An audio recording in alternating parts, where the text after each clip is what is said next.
Please remain on the line. The broadcast is now starting. All attendees are in listen-only mode.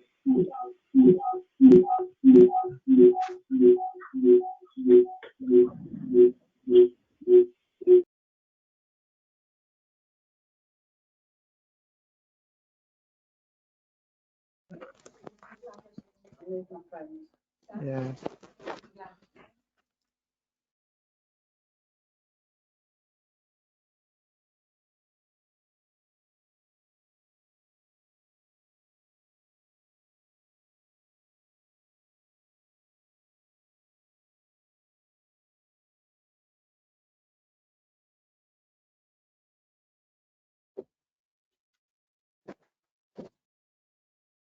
Good evening, everyone, and welcome. Can you all hear me, by the way? Yeah. Yeah, fantastic. Okay. Welcome to the first remote meeting of the Homes and Safe Scrutiny Committee on the 16th of September. Before we start the main agenda points, I was just going to go through some quick housekeeping. Just to remind everyone, the meeting is being recorded, which will go up onto the council website in due course.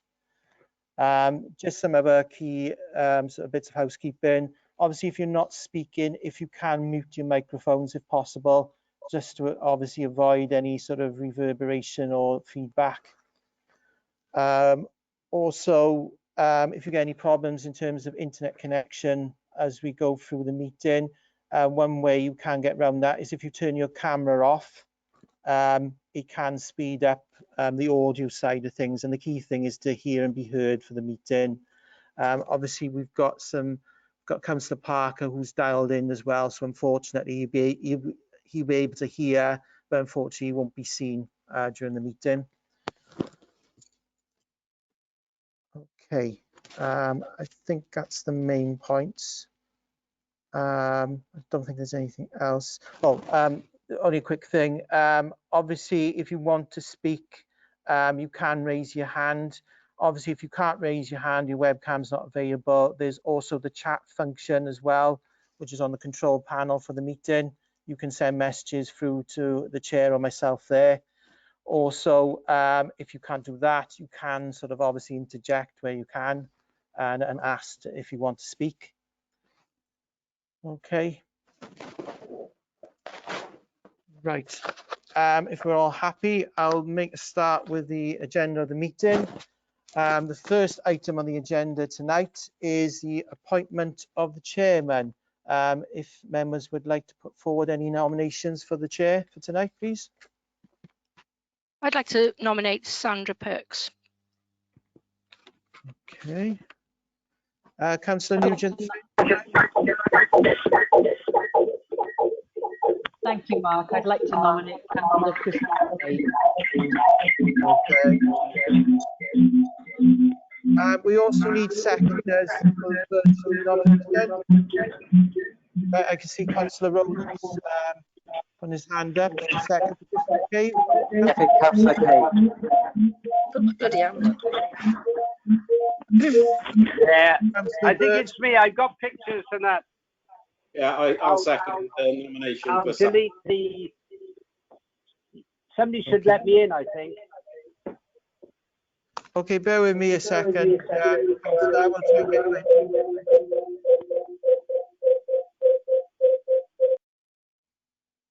Right. The people who are not speaking, mute, please. Screen speaking.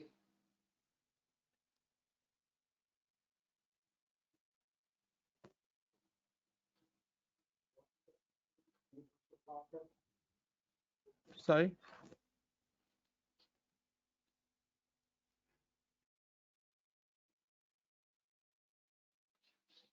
Bear with us, everyone. Just want to make sure it's all mute. Yeah, I can hear you, Mark, on my main screen, but I don't think my pictures come up yet. If it's a problem, I'll close the screen down and just use the telephone. No, Andrew, it's probably better on your screen, actually. Activate your camera, Andrew. I think that. Hooray! Thank you. Great, we can see you Thank now. you, Jonathan. Okay. Okay, if everyone's happy, we've obviously got seconders for the nominations. I will go through the list of members and then obviously we'll just go through who your preference is, okay?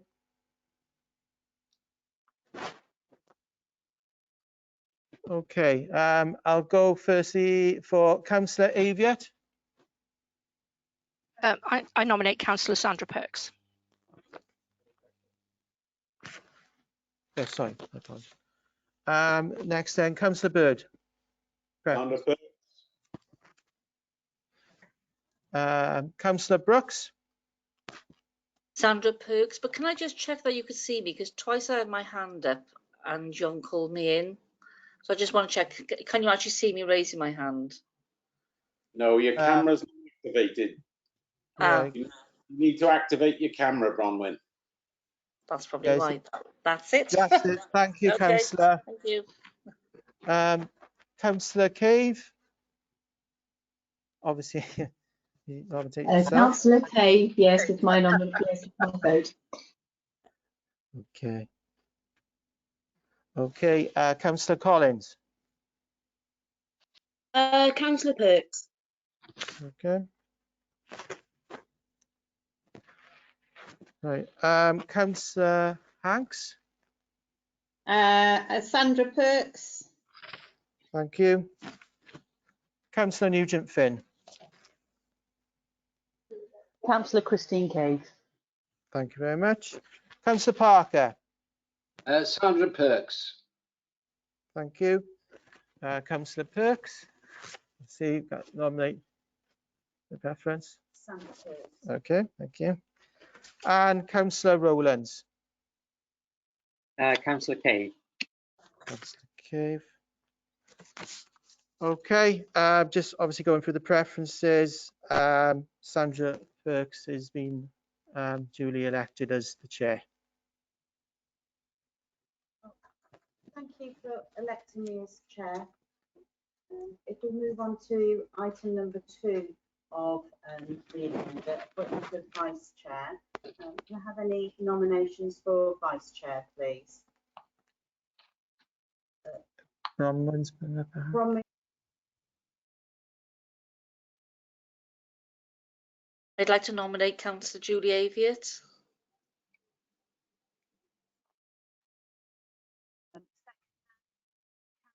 I'll second that.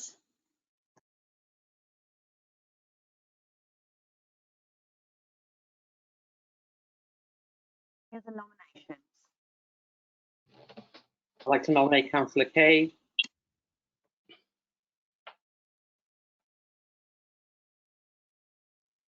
I'll second that. Move to please. Can I make a point, Chair, that you're quite quiet? I can't hear you.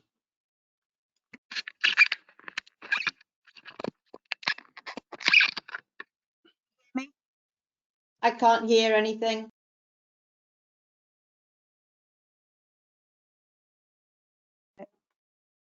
Can you hear me now?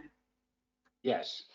We can hear you, Sandra, but it is very faint. I wonder if somebody could turn the volume up on your microphone somehow. Is it using your council tablet? No, I'm having to use my own. Can you hear me?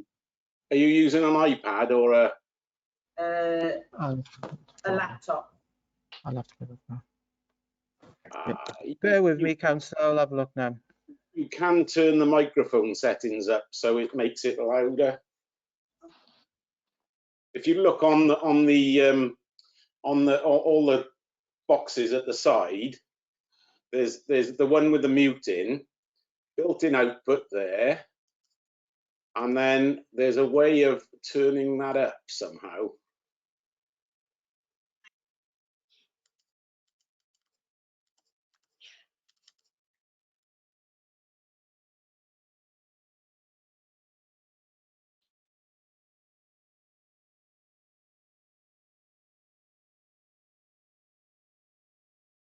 Sorry.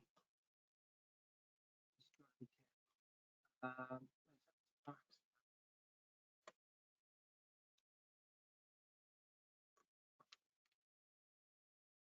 Okay. Can you, sorry, is it speaker settings? Can you hear? Really poor, Sandra. We can't hear you.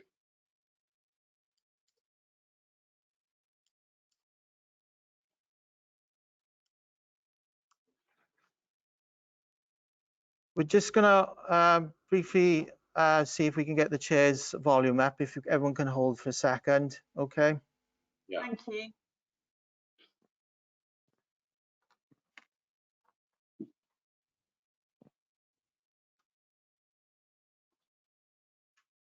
It may be just a case of moving it closer to you.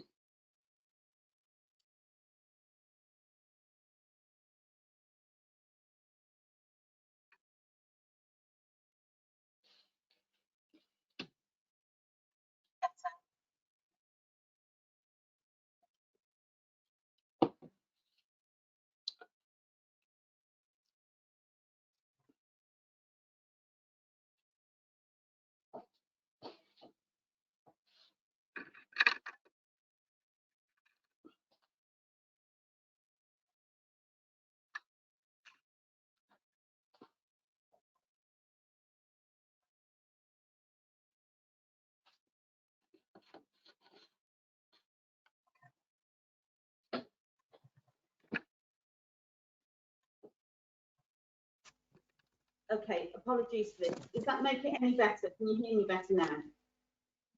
Okay, you'll have to have my face like this. Okay. Okay. Yeah, a little bit better. If we can go to preferences, and Mark will go through the councillors. Okay, starting first with Councillor Aviat. Councillor Julie Aviat. Councillor Bird. Julie Aviat.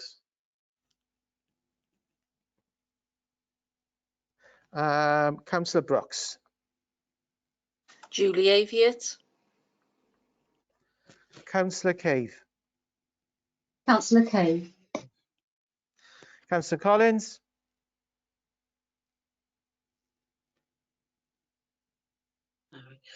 Councillor Aviat. Right, Councillor Hanks. Councillor Aviat. Councillor Nugent Finn. Councillor Christine Cave. Okay. Councillor Parker. Councillor Julie Aviat. Okay. Councillor Perks. Councillor Julie Aviat. Okay. And Councillor Rowlands. Councillor Cave.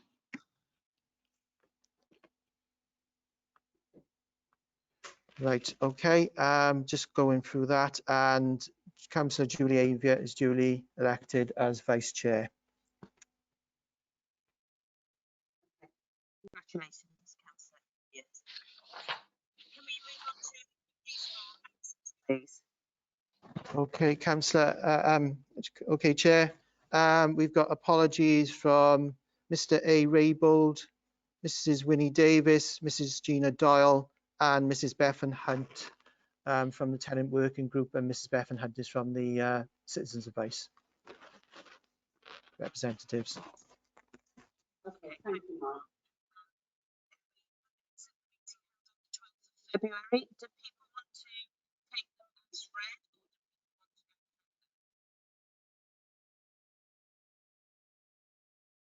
No, we're struggling with Sandra again, Mark. Give me a second. Do we want to go through the minutes of the meeting held on the 12th of February, or do we take them as read? Can anyone hear the last? No. No. Oh.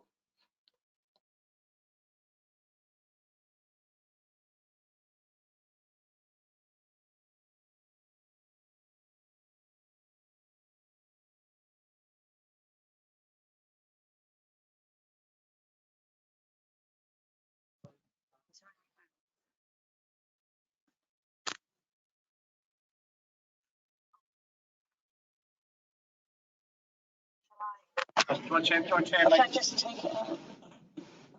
wonder if it's using the microphone on your headphones and it's not picking up well. Does it make any difference with me without my headphones on? Yes, it's better. Okay, I've taken my headphones off. Okay, the minutes, sorry, apologies for this, guys. So item number 4, minutes of the meeting held on the 12th of February. Do we want to take them as read or do we want to go through them? Any suggestions? As read. Councillor, as read? Okay, if everyone's happy with that, we'll take them as read. As read. Thank you. Any declaration, item number 5, any declarations of interest from any of the members, please? Okay, thank you. So now we can move on to item number 6, the presentation, which I believe Miles is going to do. It will have a split screen, so we'll have the presentation on the screen as well. Okay. Thank you, Chair. Can everybody hear me?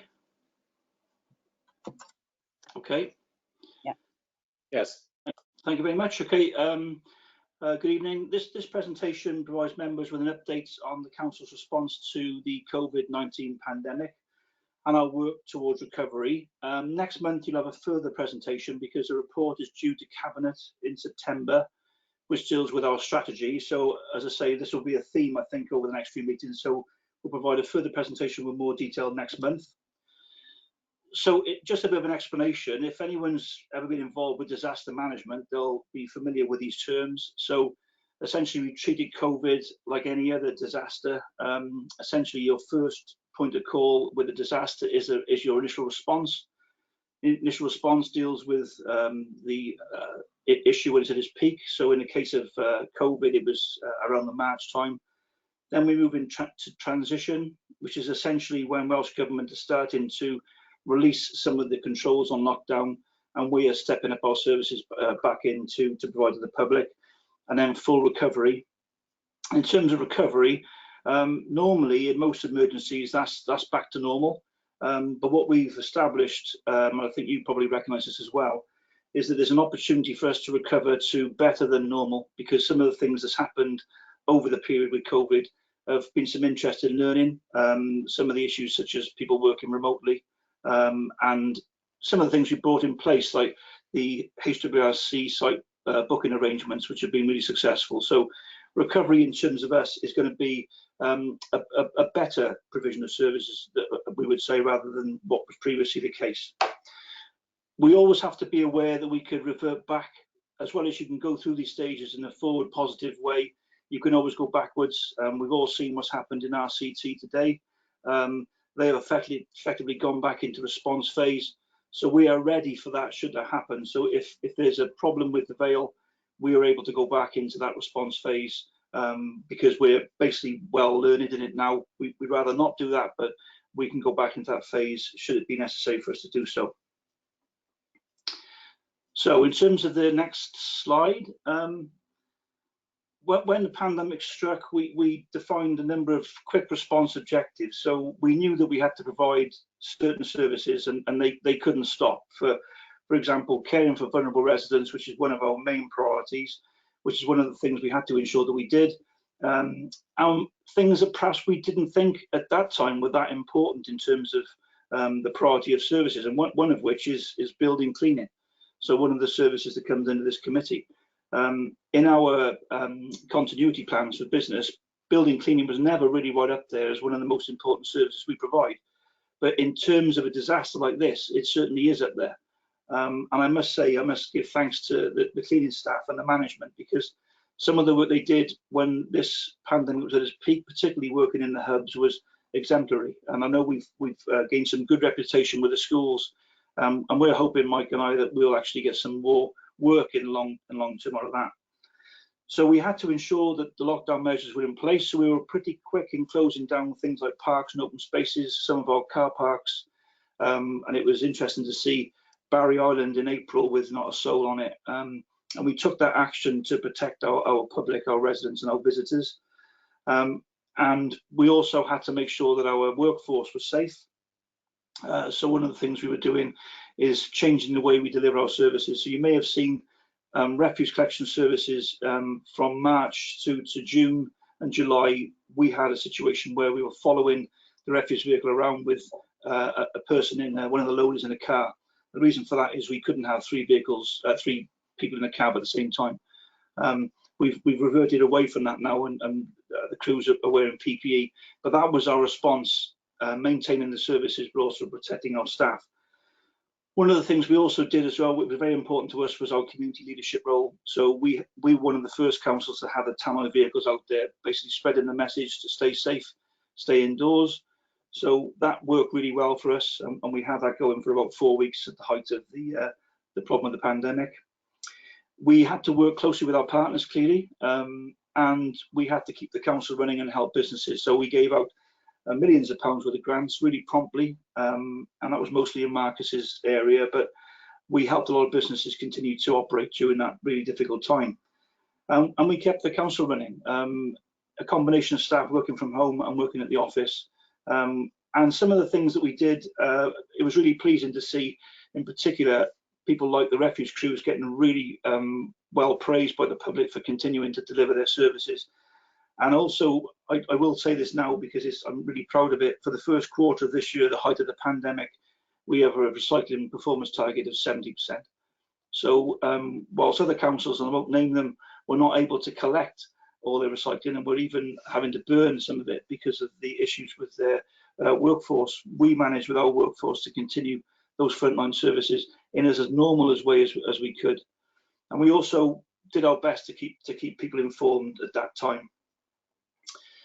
So in terms, the next slide then, in terms of our decision making, this was challenging because, as you know, the majority of the main decisions we make are made by yourselves, and the meetings couldn't sit. So we very quickly took a report to Cabinet at the end of March and explained the emergency decision processes we would have to take during the pandemic. And those are all published on our website for the public and other members to see. And we consulted on them when we could. But the issue in terms of leadership, if anyone knows much about the principles of leadership, it was very much a command and control structure at that time, dealing with the response, and decisions had to be made really quickly. So they were well-informed decisions, but we had to do them perhaps twice as quick as we normally would, and we used the emergency power procedure to do that. We hope we communicated regularly with elected members. You'll be the judge of that, I'm sure. And I know that we were certainly responsive as we could be to members during that time. And we had started off having virtual meetings. So this seems quite normal now, but in March, it was the most oddest thing we've ever taken part in, I would suggest. But we're pretty good at it now. And I was really heartened to see the work that my colleagues did in Democratic for the AGM, because we managed to get all members online. They all seemed to take an active role, and it was pleasing to see that we could do that with all 47 members and officers. As I say, we took the report to Cabinet in March. We're now starting to have our meetings in a virtual way. In terms of our internal decision-making structure, we also set up what we term as a goal command structure. Essentially, that again is in disaster management terms. That's where the majority of the decisions were assessed and taken before the emergency powers were actually asked for. And that used to meet at the height of the pandemic, used to meet daily. Every day we would meet and we would discuss exactly what we needed to do that day and the following day. And we'd meet daily throughout the week, and we would also meet on weekends at the height of the pandemic. And that was essentially the corporate management team with latterly the leader and the deputy leader. We took our decisions then and guidance from leader and deputy, and then we would put in emergency powers following that. So I think our decisions, and you might say I'm bound to say this, were made promptly and were made properly.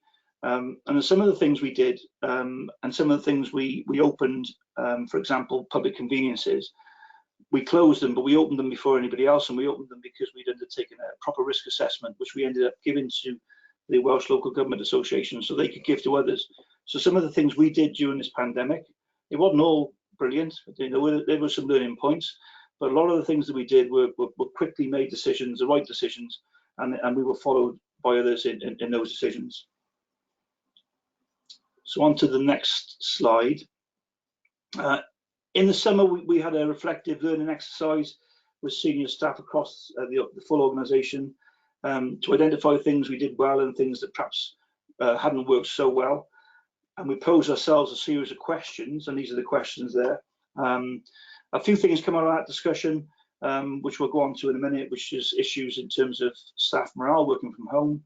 So we did a piece of work on that to make sure our staff were safe, because one of the issues you've got with staff working remotely is you worry about their well-being because you don't see them. So that's a big piece of work we did. We've also done work on the impact of COVID on the community we serve.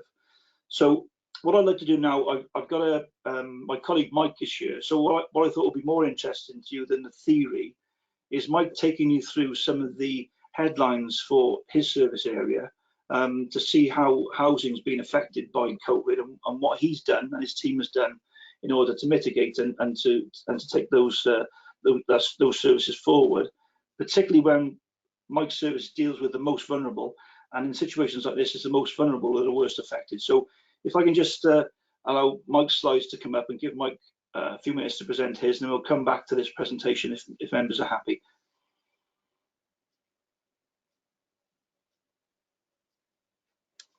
Yes, everyone's happy with Mike presenting now?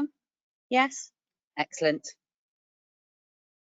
Okay, I'm not sure which order these are going to come up, but the first one obviously is building services, and one of the issues primarily that we had is obviously we needed to follow the legislation and the guidance that was passed during lockdown. As members will probably aware, other than essential or emergency works, there was very little work for us to carry out. The result of that was that a couple of things that we did to try and stop transmission around the workplace. We allowed the workforce to take the works vans home, whereas previously they'd been required to come up to the Alps to pick their vans up to then go to work. So that was one of the first things we did about sort of reducing possibility of transmission. Emergency works continued, so our emergency gas and electrical works, they continued. We continued to work on voids because the legislation also allowed us to let or to allocate properties in response to the crisis. Now, obviously, as you'll see from one of the later slides, one of the issues that we have had is the huge increase in rehousing requirements at the outset, and have continued probably over the last 5-6 months, although have plateaued probably over the last month or so as we sort of move forward through the pandemic. So we continue to work on our voids. Our stores were integral in providing a response to that service across the council for schools and other establishments, and coordination of PPE products for the offices and other buildings. We also continued with public buildings compliance where we could.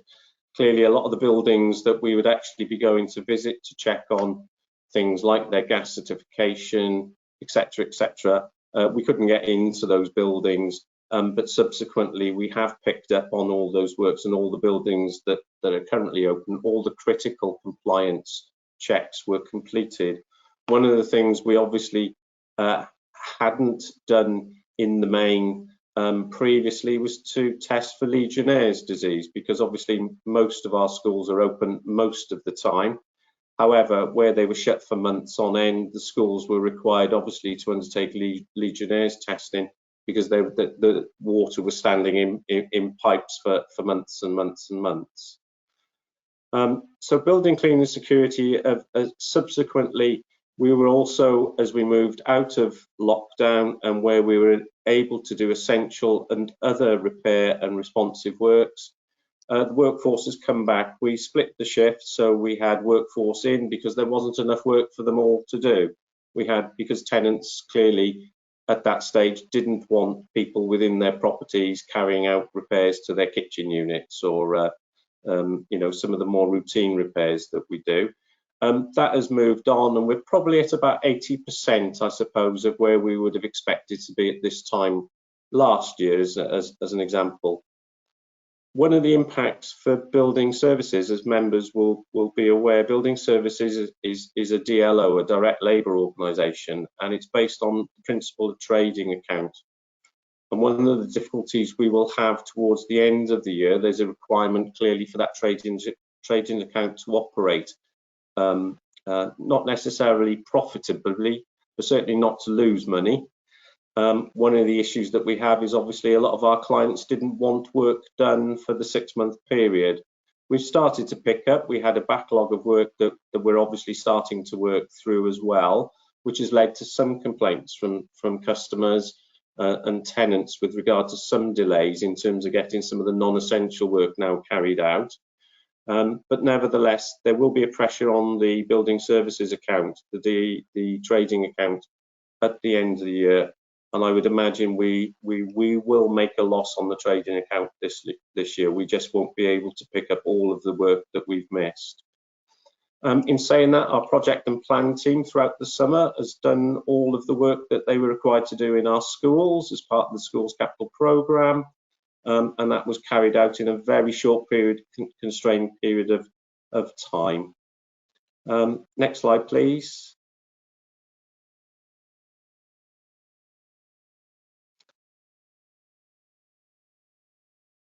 We obviously had a huge impact on community safety issues right throughout, and we continue to have some of those issues moving forward, but fortunately not so many.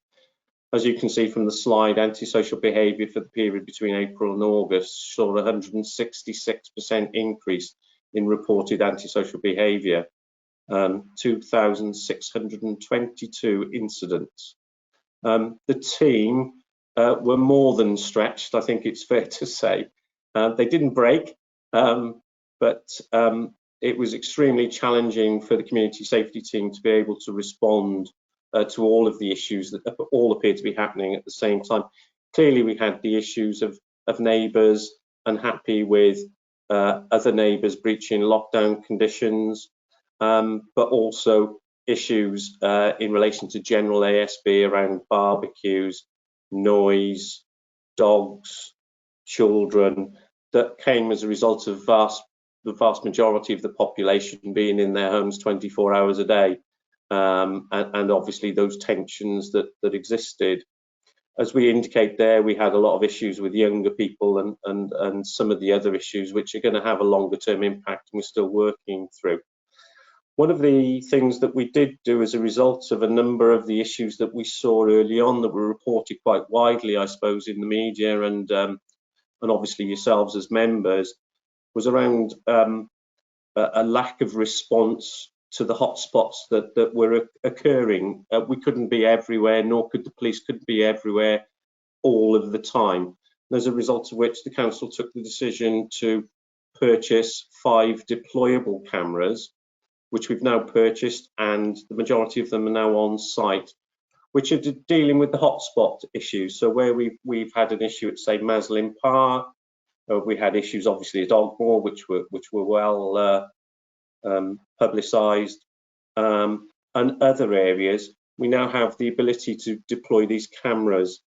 Now, members may be aware that probably a year, 18 months ago, we were talking around the use or the value of CCTV in the Vale that the council operates and pays for on its own. No other partner contributes to the cost of the Vale managed CCTV system. And we were seeing at that time very little requirement for CCTV going forward. We were paying an awful lot of money, but it wasn't identifying a lot of crime. However, what we've seen over the last few months in terms of dealing with, as I say, these hotspot issues, the value of CCTV, both in terms of detecting crime, but I suppose in also, you know, often people say, well, you're just moving the problem somewhere else. And that does happen. You know, people move from Maslin Park and they went to Romiley Park. So that does happen.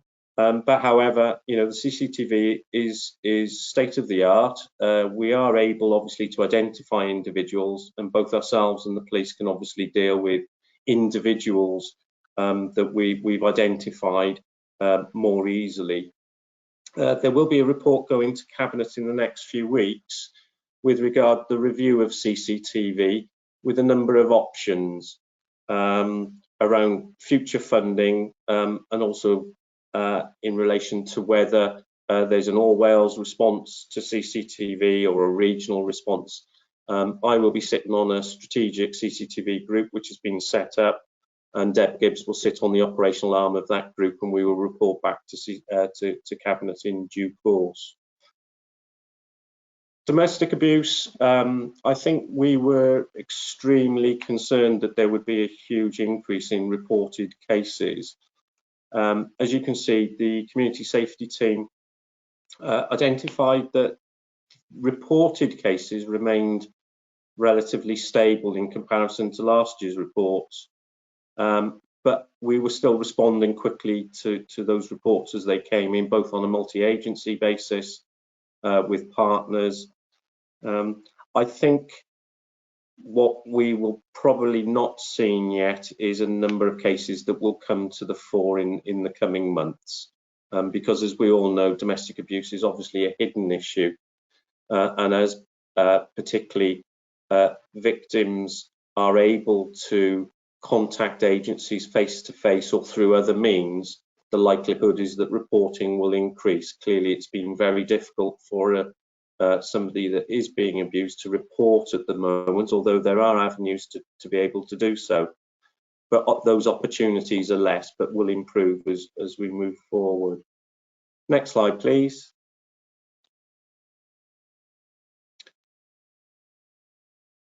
And finally, I suppose where the majority of our work has been actually carried out over the last 6 months, it's been an enormous challenge and continues to be so. I've mentioned the housing solutions and allocation side. We continue to let properties throughout the pandemic, but the impact on our homelessness and our housing support and supporting housing service has been immense. During the period from March to date, we've dealt with over 230 cases that we wouldn't have previously had a rehousing responsibility for. How have we done that? We entered into legal agreements with 3 hotels in the Vale of Glamorgan. Clearly, they weren't accepting clients at that stage. And we continue, as I say, we have 76 rooms in those 3 establishments. As of today, I think 69 of them are occupied. But over the period of time, we've moved people out of that accommodation and into alternative temporary accommodation. But the challenge we'll have is going forward. Welsh Government have announced on Friday that the funding under phase 1, which funds the bed and breakfast provision that we have, will continue to the end of March, based on the £10 million that Welsh Government set aside at the beginning of the pandemic. They also set aside £50 million, both in terms of revenue and capital, for what they call the phase 2 response. The phase 2 response is for local authorities to obviously then be able to unpick the logjam that is now caused. We have, as I say, lots of people in bed and breakfast. We have nowhere to move them to at the moment, or very few options to move those people to.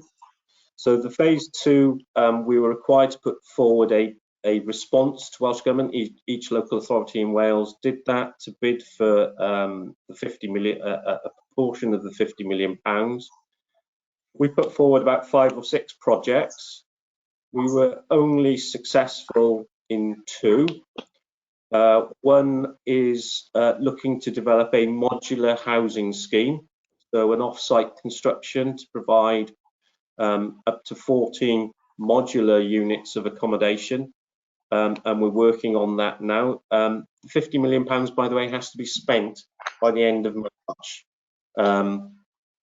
so it doesn't give us much time, or local authorities very much time, to actually spend that money and put provision in place.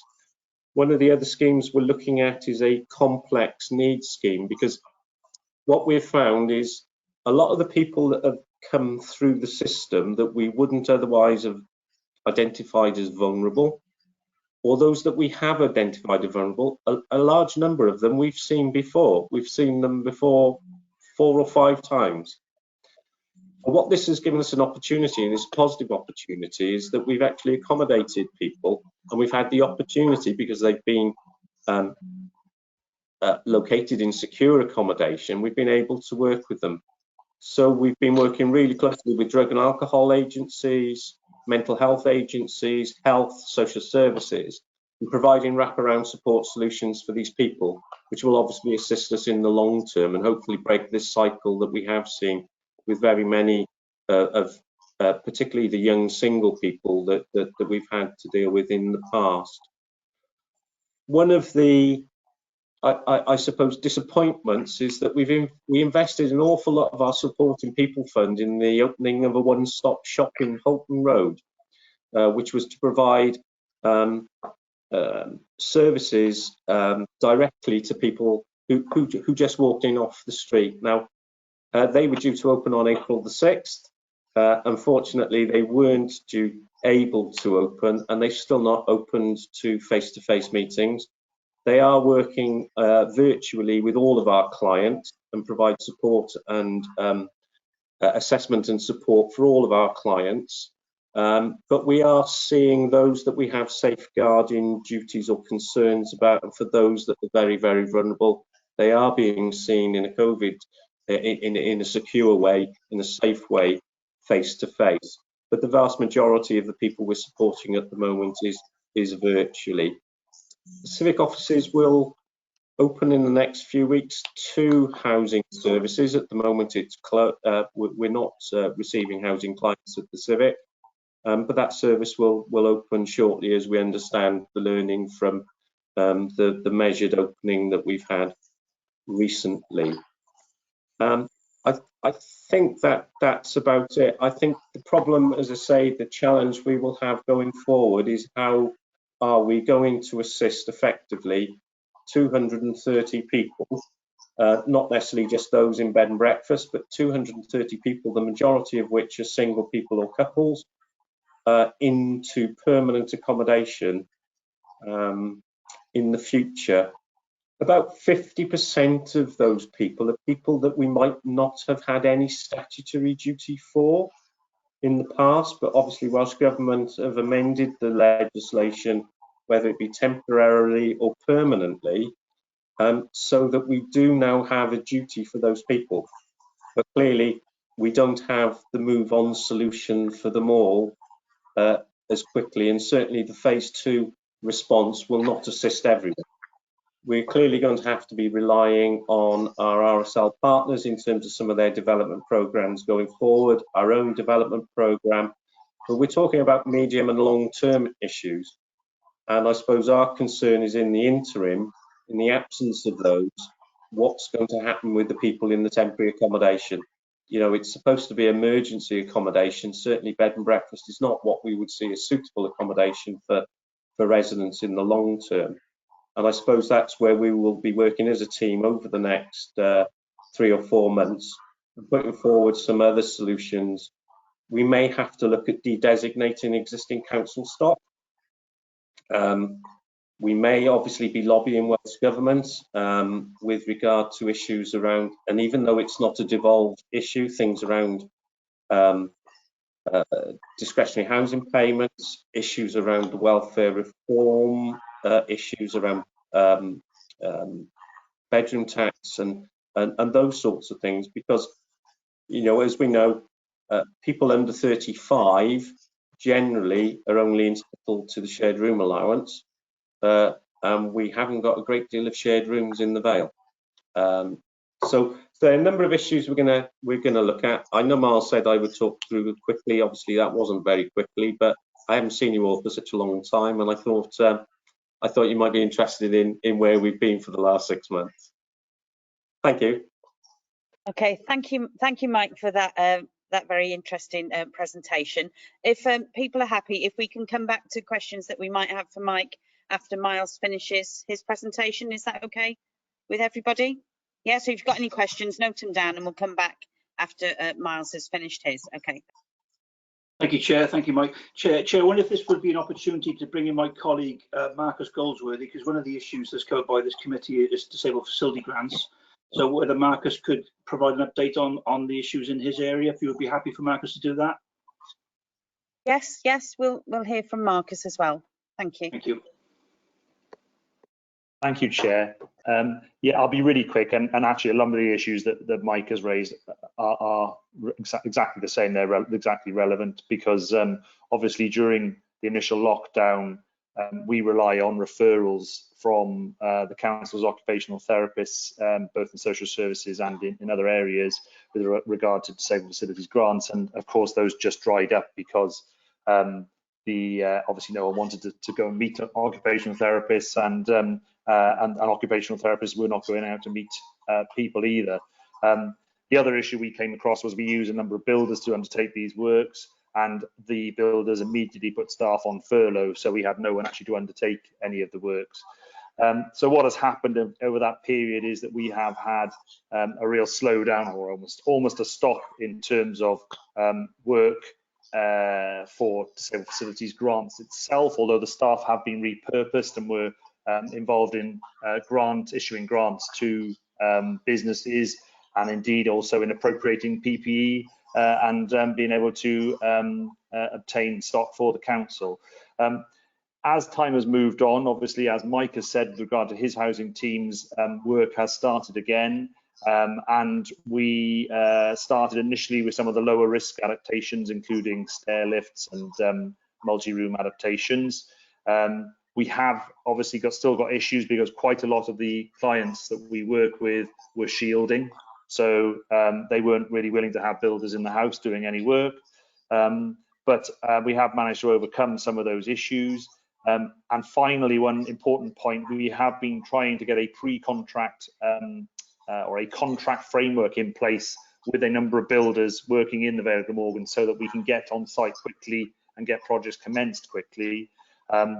That has now been completed, and we are hoping to get about 20 orders out to the builders contained within the scheme quickly, and those projects will start hopefully relatively soon.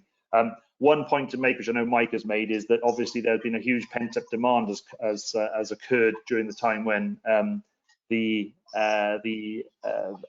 actions of the disabled facilities team couldn't be undertaken. So we are now trying to work through that demand, but actually, again, like Mike, our services are self-funding, and it's clear that this year there's no way we can get to a point where the disabled facilities team will be able to fund itself on the amount of work they've been able to get through. So we will be looking at a deficit during that period.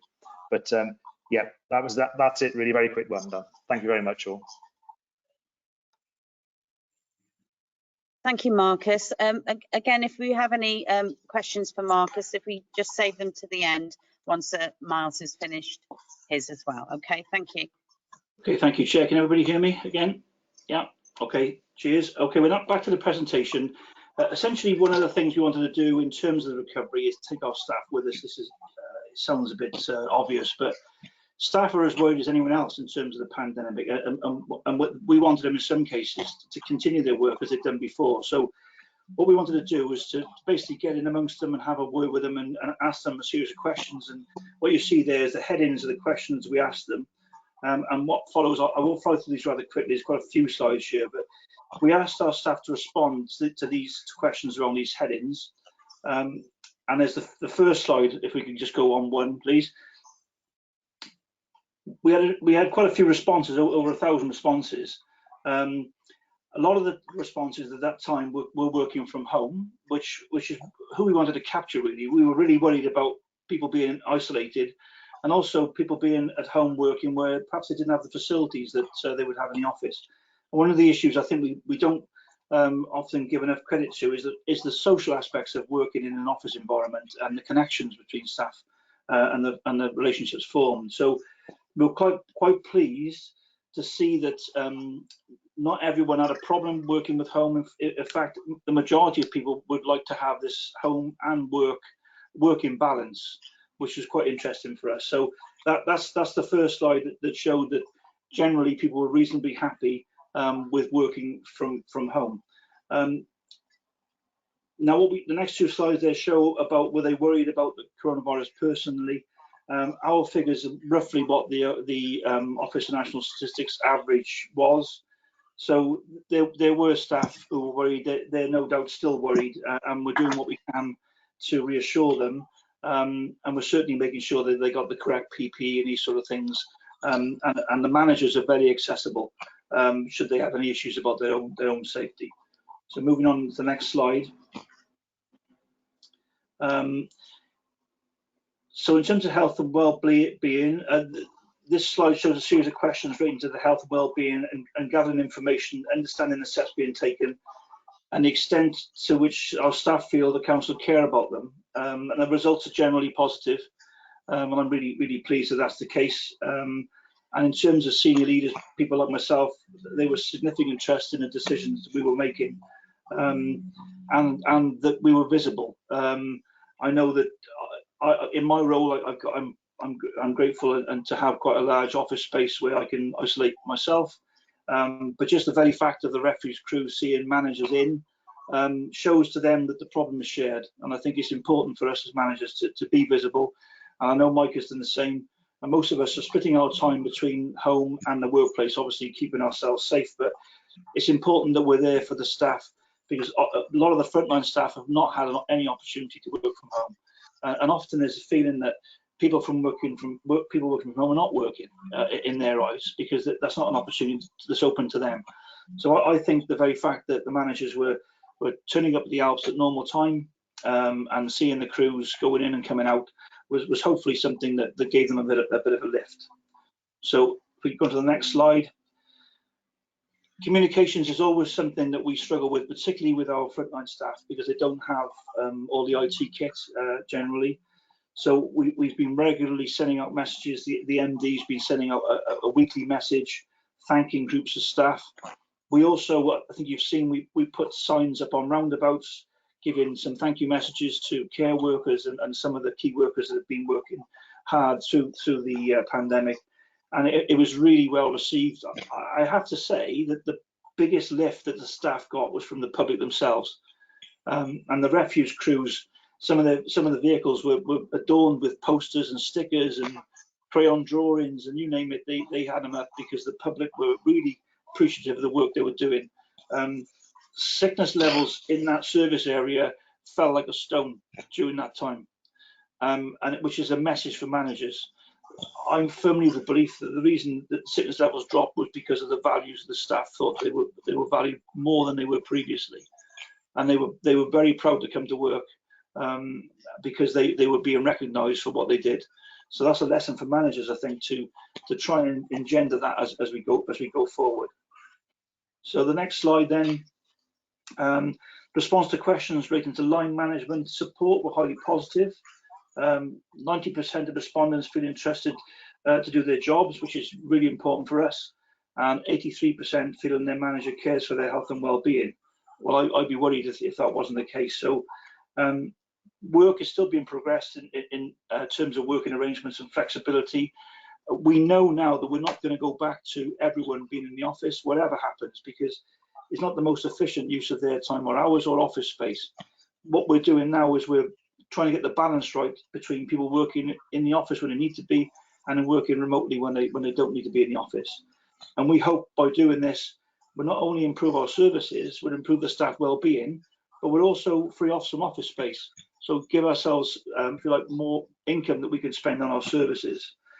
So the findings of the service are being analysed and provided to the heads of service, because we did this by service area as well, because it's not always the same, and different services work in different ways.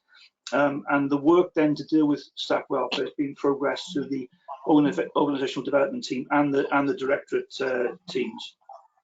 So the next slide then deals with transition. So this is where we are. I suppose at the minute we're moving out of full lockdown. We could be moving back in, but certainly we're not where we were in March or April. And the next slide details the transition phase. And these are the sort of headings, the ones in bold there were the sort of things we had to do as we're coming out of transition. So we still have lots of risks so we have to manage or mitigate them. We cannot get blasé in any way with our staff. And just recently, we've introduced the wearing of face masks in all our communal areas, corridors, toilets, kitchen facilities. And there's very few people in our buildings, but we have chosen that as a method of making sure that our staff stay safe. And the staff have been communicated with and understand why we're asking that, and everyone, certainly in the Alps that I've seen, is following that that procedure. In terms of transition, it's a less pressured period of time because you don't have to have this command and control structure as such. You do have to make the correct decisions. And what's important, I think, for us is not going back to the way we always did things just because we always did it that way. There has been some really good learning. There has been some teams that we've seen that can operate with less staff. There have been some teams that need more staff. There have been issues where the public have helped themselves, where previously we provided those services for them and they're quite happy to help themselves. So it's about learning from that process within this transition. So as we go into recovery, we end up with a set of services that are better than they were before. So we'll move on to the next slide. What we've done in order to deliver this, sorry, the managing transition, that's the one, yeah. So we've set a director recovery team. So I've got my own management team and we're working through the transition. And we've also got a series of corporate teams where we look at cross-cutting themes. So it might sound a bit boring, but all this is linked to the corporate plan. So you'll see now the themes in respect of the new corporate plan are linked into what we're doing in terms of transition and recovery. So we go on to the next slide, which is the next slide is recovery update. So as we go through transition, we're always looking at our end position because that's what we're aiming to do. In terms of the principles of recovery, as I said before, it's not just about a previous state for services. We're having a public consultation exercise now on things like household waste recycling centres. Do the public want us to continue with a booking arrangement? There's been some excellent learning in the housing department in terms of our support to tenants. We're moving more down the digital route, which saves us resources in terms of staffing, which gives more money and able to provide services. And we're fundamentally rethinking some of the services we do. Also looking at opportunities, because there are, in every disaster and every downsize or risk arrangement, there will be opportunities. So we're looking at them as part of the recovery principle. So on the next slide, we've got some high-level themes that we're looking at recovery under, and you'll recognise these headings. And we've drawn on the reflective learning we've had from the staff sessions we had in the summer. And we're using the 5 ways of working. So if we're ever audited in terms of how we're going through these headings, we can show the auditors and Welsh Government that we're actually using the Wellbeing and Future Generations Act to guide us through these principles. So on to the next slide. These 4 headings are the 4 headings in green there. They're from the new corporate plan. And essentially what we've done, we've dropped the themes from the previous slide under 3 of the headings. So the 3 that go over to the right, because what we've said is working with and for our communities is an underpinning objective. So all of this work will not happen unless we work with our communities. So this is how we're linking essentially the recovery work we're doing to the corporate plan. Okay, and we'll move on. So as I said previously, it's a bit of a fancy slide here, but we are reporting the coronavirus strategy to Cabinet on the 21st of September. The strategy will show for each objective a reminder of what we want to achieve by that objective, the relevant recovery themes that link with the objective, and the threats and opportunities associated with each, and a strategy to basically take us through that. And this strategy, if agreed by Cabinet and yourselves, will be used by us in order to take us through now to the next phase where hopefully we're a better organisation than we were at the start.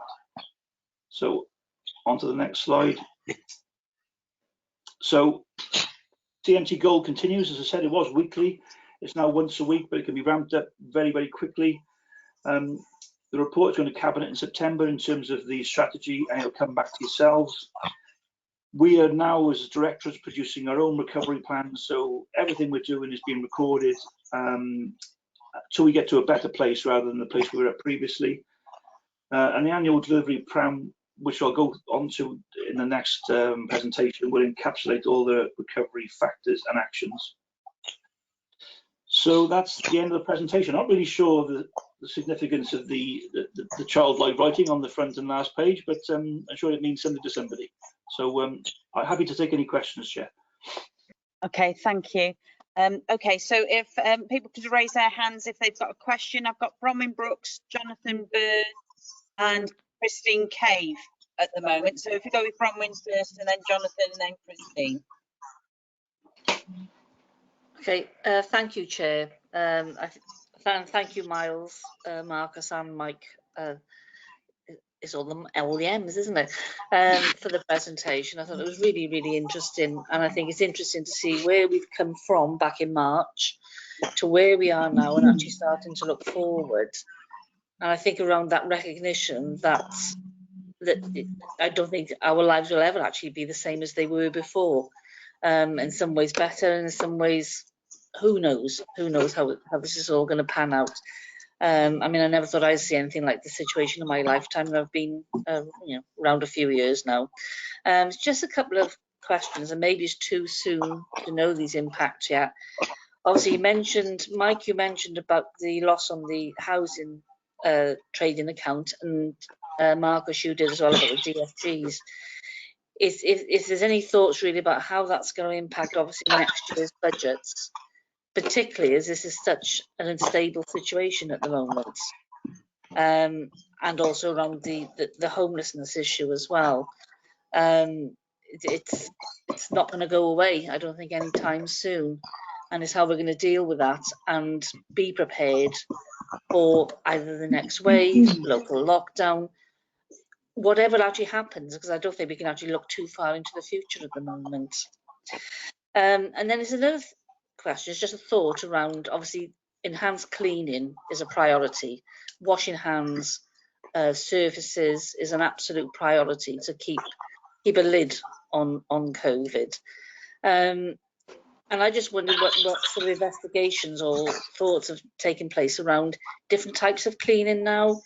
For instance, I mean, I work in a hospital now, but for instance, they're just looking at investing in these new machines. They're called Breeze machines, and they're actually portable. And it's like literally like a porta pack. It's like something out of Ghostbusters, and they can go into a room, and it's like a vapor which cleans everything, and you can use it on fabric, on hard surfaces, on everything. And basically that room then is dry in 20 minutes and completely clean and clear. So it's something, as I said, and the beauty of these machines, they're not cheap. The ones we're looking at are around £900 each, but they are mobile. And it's whether it's something that maybe you've looked into about using, because you can mobile, because you can actually move around places, into schools, into housing, into public areas. You can take it wherever you are. So really just any thoughts around that as well. So that's it for a minute, Chair. Okay, Chair, I'm happy to offer the questions firstly to, not hospital passing these to Mike initially, and then I'll pick up on them. So I know we've been working on the treatment account, and I know he's been talking to me about the types of cleaning and these fogging machines. So if you don't mind, if I could ask Mike to respond first, and I'll fill in the gaps if there are any. Yes, I'm happy for Mike to answer the start bit and then you can fill in any gaps. Yes. Yeah. So Chair, Councillor Brooks, in terms of the trading account, it's a bit early for me to know exactly where the shortfall is going to be and how much that is going to be. As I say, we're running through a backlog, and hopefully we will pick up a fair amount of that position by the end of the year. We are discussing clearly with Caris the potential in terms of plugging some of those gaps. And clearly, in terms of building services, the majority of clients are internal clients. So one of the issues, we have SLAs in place, and obviously we'll be looking to some of our clients to see what work they obviously would want us to do over the coming months. Obviously, the biggest client for building services is housing. And at the moment, we obviously allocate an amount of money for repairs every year. And some of the discussion we're having is around, how do we support that internal DLO to ensure that they are trading profitably next year. You can run a trading account at a loss, but you obviously have to have plans to make up that difference. But one of the unfortunate things was, unlike some of the private businesses and some of the other works, you couldn't claim the losses back, as some of the other sections and departments have been able to do with the large amount of money that Welsh Government were making available to local authorities in terms of loss of income and what have you, because they are generally funded by public money anyway, because of the internal nature of the service. So that's been a challenge, and clearly we didn't have the option of furlough either. So all of the staff continued to be paid whether they were able to work or not. So again, it's a challenging position. I think we understand that financially how Caris is going to circle to circle that square. I'm not sure at this stage, but as I say, as we come through February and we're looking at our budgets, then going forward next year's budgets, those are the conversations we'll be having with Caris. It's interesting you mentioned with regard to cleaning. We have two of those types of machines. We have a more static machine that you can roll into a large room, leave it there, switch it on, and it sits there. We also have the mobile device, which, as you say, you strap onto the back and you walk around in say a smaller classroom or in areas which are more difficult or you need more of a direct spray. The only thing I say for our cleaners, it's twice the work, because whilst it does kill the virus, it doesn't clean the classroom. So we're obviously cleaning first. We're using virucidal products, and we would tend to use the machines, the spraying and the fogging machine, in the event of a breakout. So where we knew, for example, there may be it needed a deep clean, where otherwise the room may have not been able to be used for say 72 hours or whatever the case may be. So where there's been an outbreak, we would look to use it in that way. But touch wood, our cleaning staff have been fantastic through the 6 months. They've worked, all of them have worked. Even to the point, with the hubs, they were very, very flexible, because a lot of the people that they're contracted for certain hours and at certain locations. They were extremely flexible. They were very appreciative of the council's response to them, specifically as a group, and the uplift that they received for a period of time. Very, very appreciative of that. And certainly in the early days when everyone else was at home and they were out working, as many of us were. So yes, we do have those machines. Miles mentioned business opportunities. Building cleaning is one of my trading account businesses as well. And it's fair to say that some of our private sector competitors haven't been doing perhaps so well as we have, and haven't been as flexible as we have, both in terms of staff and also charging for lots of things that weren't in the original contracts. We've taken a much more pragmatic approach.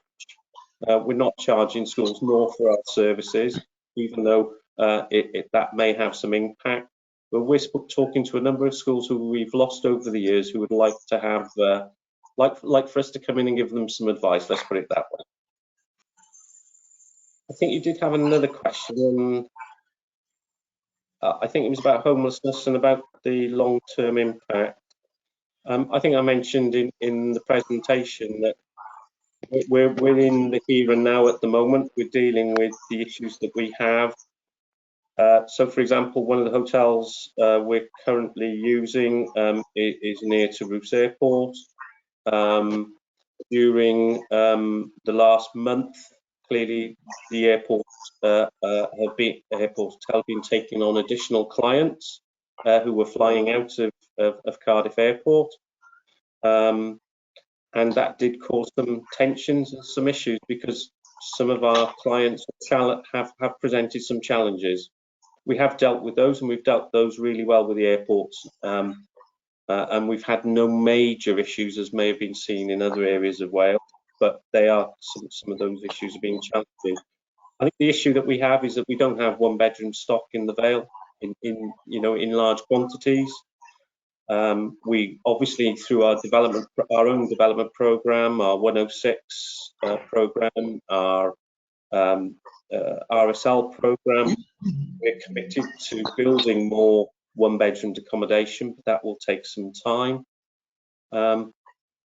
But come March, if the tap was turned off in March and the £10 million ran out and no more money was available, we would still have the obligation to keep the people in emergency accommodation, and we might have some financial issues. Some of the members, long-standing members, may remember when we used B&B as a normal emergency accommodation, and we were nearly at a point where we were nearly £1 million on bed and breakfast spend annually.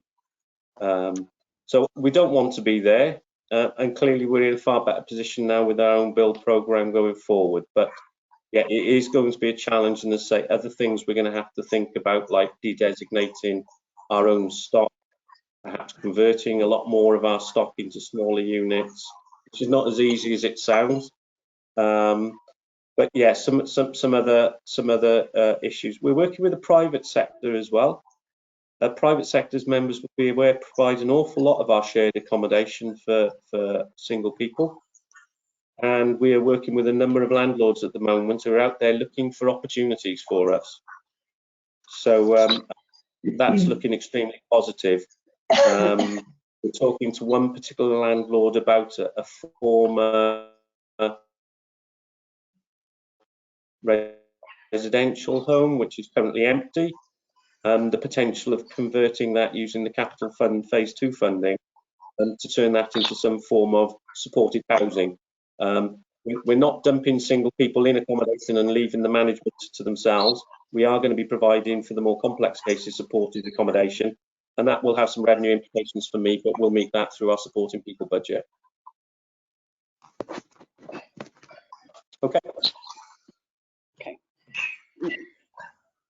Okay. Sorry, I'm not on mute anyway. And it was probably my fault causing some feedback as well. But if anybody who isn't speaking, if they could just make sure that they're on mute as well, because I think we're causing feedback there.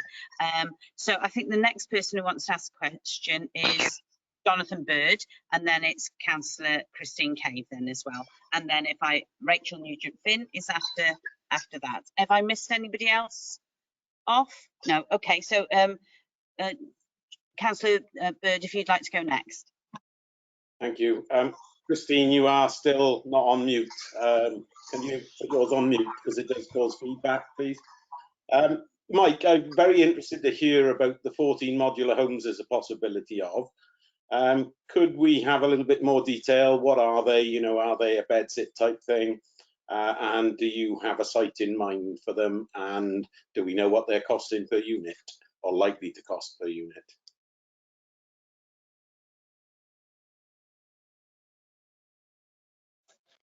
Yes, we do. We are looking at a site at the moment. It's in council ownership. It's in Barry.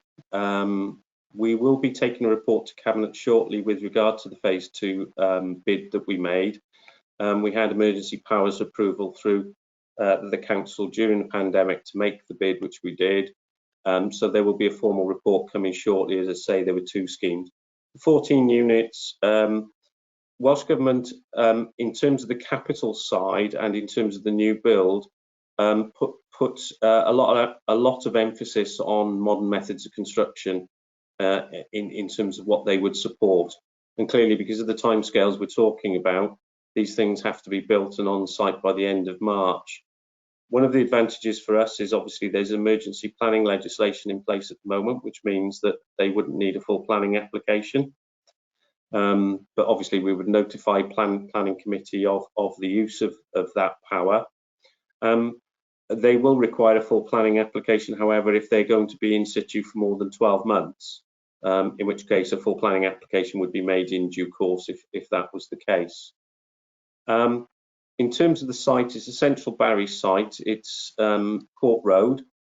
Court Road site, the empty civic amenity site at the moment. There have been a lot of initial appraisal work done, and at the moment we're awaiting final approval from Welsh Government to proceed. In terms of how much, we've estimated, well, certainly in terms of speaking to those that are manufacturing MMC at the moment, it's going to be around about £1 million. I think the problem that we have is that MMC, there are issues around supply chains. There aren't that many manufacturers in the country of MMC because local authorities generally are using traditional methods of construction. But as I say, in terms of the carbon zero agenda and the work that Welsh Government and local authorities are doing to reduce their carbon footprint, I think MMC will become certainly a method that we will be using going forward, and we'll see it within our own development programme a lot more. So yeah, it works out. I can't remember the exact figure off the top of my head, but it's what's that, 80? Is it 80 something? 70,000. The units we've looked at are a mix of 1-person and 2-person units. They are based on the specification, as I say, set out by Welsh Government in terms of space standards and amenities. They are self-contained. They have outside space as well as obviously the inside space. The beauty of these is that whilst they will have a small electric heater within the units, it's not Passive House, but it's very similar to a system called Passive House, which members may have seen or be aware of. It's a very, very similar system. Heating would probably only be needed, if at all, for an hour, perhaps a day, if that, just to warm the place up. And then obviously the passive system would in terms of body heat and whatever, and would take over. So there's a number of advantages to it. We will obviously use it as a trial and as a pilot as well for our own programme going forward. The reason we got 1 and 2s is that it gives us flexibility, I suppose, in terms of single people, couples, or perhaps families with 1 child, because the 2-person units are large enough to place more than 1 bed in. And as I say, they're self-contained, little kitchenette area, separate bathroom and toilet area. They look really good. The designs I've seen are exceptional. Andrew Freegard's been clearly leading on that. But we will be reporting to Cabinet now very, very shortly on the phase 2 programme. Whether, as I say, these will become a long-term here, or whether we will look at another council-owned site to move the modular housing to in due course. But certainly it will be something that we may well look to expand on in the future if we can find a better site. Thank you, Mike. Very interesting. I shall watch that one with keen interest. Thank you. Thank you, Mike. Councillor Christine Cave, if you'd like to ask your question now. Oh, thank you, Chair. Yes, I have a couple of questions actually on the back of the presentation. Just to say, I don't think I did unmute myself. I think somebody else did, but I did quickly once I realised I had been muted. So yes, first of all, I'm really, really pleased to see that the council have had a change of heart on the CCTV, because obviously, as members will remember, this is something I've been pushing for the last 18 months. I'm very pleased about that. I have a couple of questions. On the projects, you say we were successful on the complex needs in the modular housing, which is fantastic that the Welsh Government have supported the funding of that. I wonder what projects they didn't fund. I wonder if you could give me some information about that. And I also note that obviously the sad news of the demise of the free newspaper, the Gem, and that we're now not able to place our Homes for You advert in there. And I do wonder if we could, obviously if this is funding that's already been allocated, I wonder if we could possibly think about relocating that funding to our local library services, who could well be a good place for people to go to if they can't access the advert via the internet.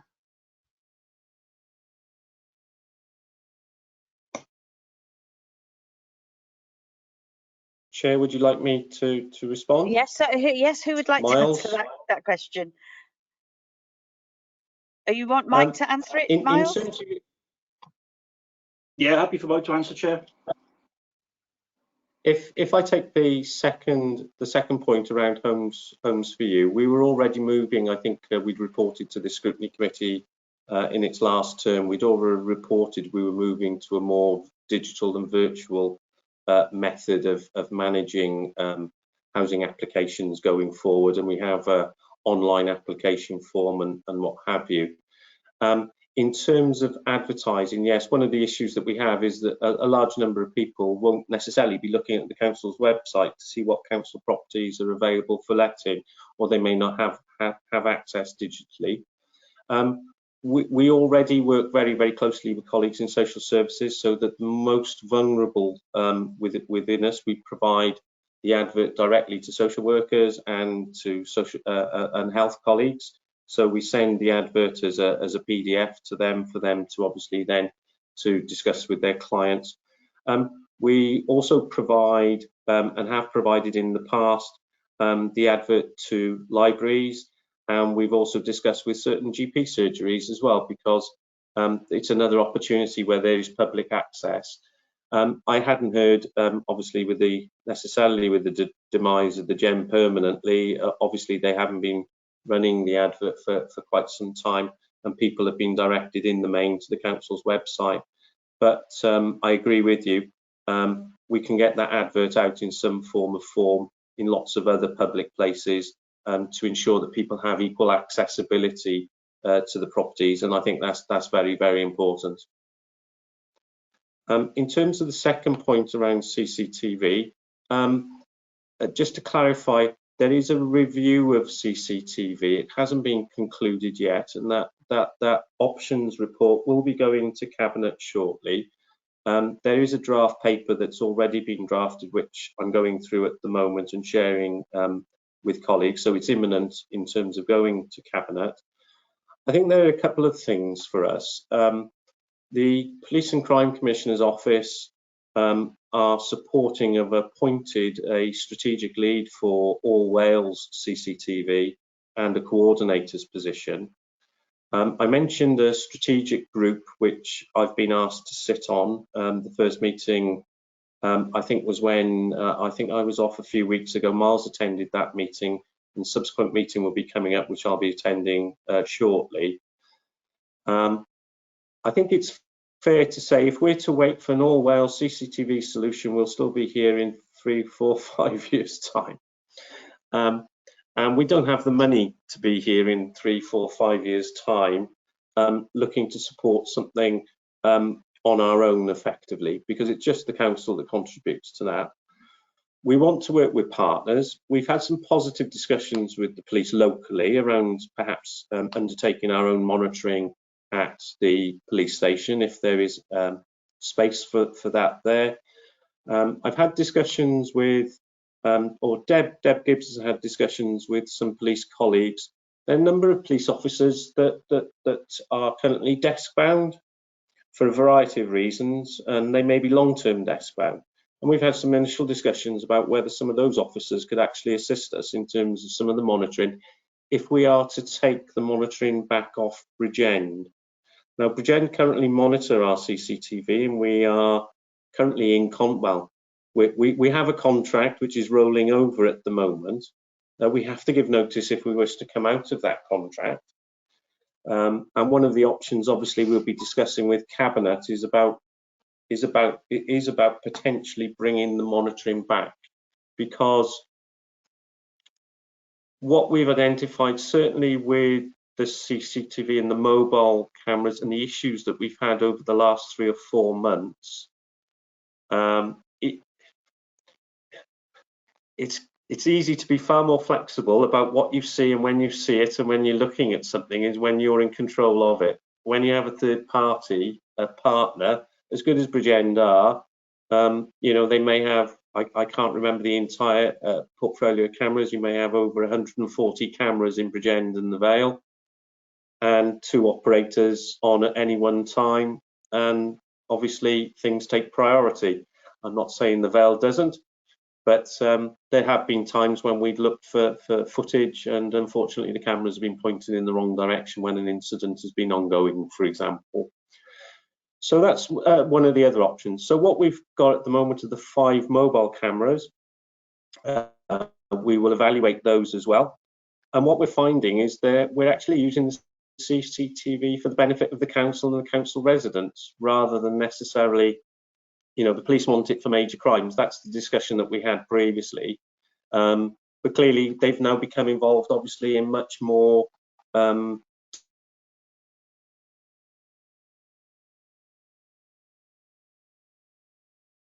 day-to-day community-based issues as we've been going through this period. Tool, you know, we have found it a useful tool, both as a deterrent, but also in terms of identifying crime when it happens. I think the challenge will be, and I said this to Deb, the challenge will be, they are mobile, but I don't envy her discussion with the local community when we look to take a mobile camera from one location to place it somewhere else. But hopefully they won't have an issue by the time that decision has been made. Okay. Okay, thank you. Are you okay with that, Christine? Any other further questions from there?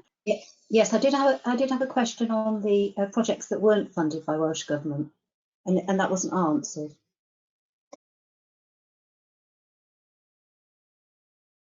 Apologies, Councillor Cave. The projects that generally weren't supported were those where Welsh Government would effectively been paying capital funding direct to a landlord. We had a number of landlords who were prepared to provide or to purchase accommodation, but then needed to modify the accommodation, but didn't have the capital funds to do so. Welsh Government were reluctant, well, more than reluctant. They don't want to fund direct private landlords in that way. So there are a couple of things. There were a couple of projects that we thought were really useful. We may look to our own capital programme to help support some of those, because one of the problems that I think the private landlords had is that there's a requirement, if you take the capital funding, it has to meet the Welsh Government specification, which is a very good specification, but it's a very high specification. We could still provide self-contained, really suitable accommodation, but perhaps below that standard, but it wouldn't have attracted the capital funding. So there are some things that we think we could look at using our own capital funding, and I mean housing capital funding now, within our own programme, and as I say, look to use the supporting people funding that we have to revenue support some of that. Clearly, that, you know, we can't build, we won't be able to build our way out of this quickly enough to accommodate that number of people. So it will be about how can we utilise some of the existing stock within the council. I'm not sure if Marcus is still on the call, but one of the things clearly we want to look at is something around our empty homes and about how we could potentially blend perhaps some of that grant funding, you know, the loan funding that private owners have access to in order to improve some of their accommodation to bring it back. So again, I think that will be another string that we will explore. Not that we're not already doing it, we have an empty home strategy and we're already trying to bring empty homes back, but perhaps, you know, a bit more emphasis and a bit more leverage perhaps with some other private owners who might be willing to go out and buy empty private property and convert it, and then obviously we will work with them then in terms of the management of that stock. Okay, thank you, Mike. I think that was the second part of your question, Christine, so we've answered that now. So I think Councillor Nugent-Finn, I think you had a question as well. I do, thank you very much, Chair. I've got a couple of questions actually. I'm glad Councillor Bird asked about the modular housing. I just wondered if you could tell me who the house builder is. I believe I think it's MMC, stands for Modern Methods of Construction. Is that right? Yes, it does. Yeah, but that, yes. So I just wonder if we have any builders in mind. When Christine and I did the sleep out in Llanmar, we met one of the builders from Cardiff. I think he was employed with a very big I won't mention any names, but do you remember it's about 17 of these, Christine, and it's an extremely successful project, and they're using it for emergency housing placement for drug and alcohol and most vulnerable people. So just another bit of food for thought there, but I'm really excited about that. That's excellent. But if I could have any information on the builders as well, that would be really useful. I wondered if we could have an update as well on the Vale of Glamorgan's, the WHQS status, how it looks across the Vale of Glamorgan, in particular Barry. And I just wanted to ask about the CCTV. Actually, again, this is in my infancy in this now, but is it redeployable CCTV? I watched a fantastic documentary on a lot of local authorities in England, actually, and they're having incredible results with regards to fly tipping in particular. So I just wondered if it's the same sort of TV we're looking at purchasing or upgrading. And I just wanted to ask Marcus if he's around still. He said that he said weren't willing about the upgrade or repairs to council properties. I'm not sure if that was meant in that context, but obviously it's difference between people not willing to or people wanting to minimise a risk. So perhaps a bit of clarification around that as well, please. That's it. Thank you. Thank you, Councillor Nugent-Finn. So, Mike, are you going to answer these questions, or will it be Marcus? Is he still with us? Or I can answer the last question, but I'll let Mike go do some of the others, perhaps if that's okay. Yes, that's fine. Thank you, Marcus. So very briefly, the contractor question, we obviously have to go through a procurement exercise in order to procure a contractor. We're not obliged to choose clearly any one contractor.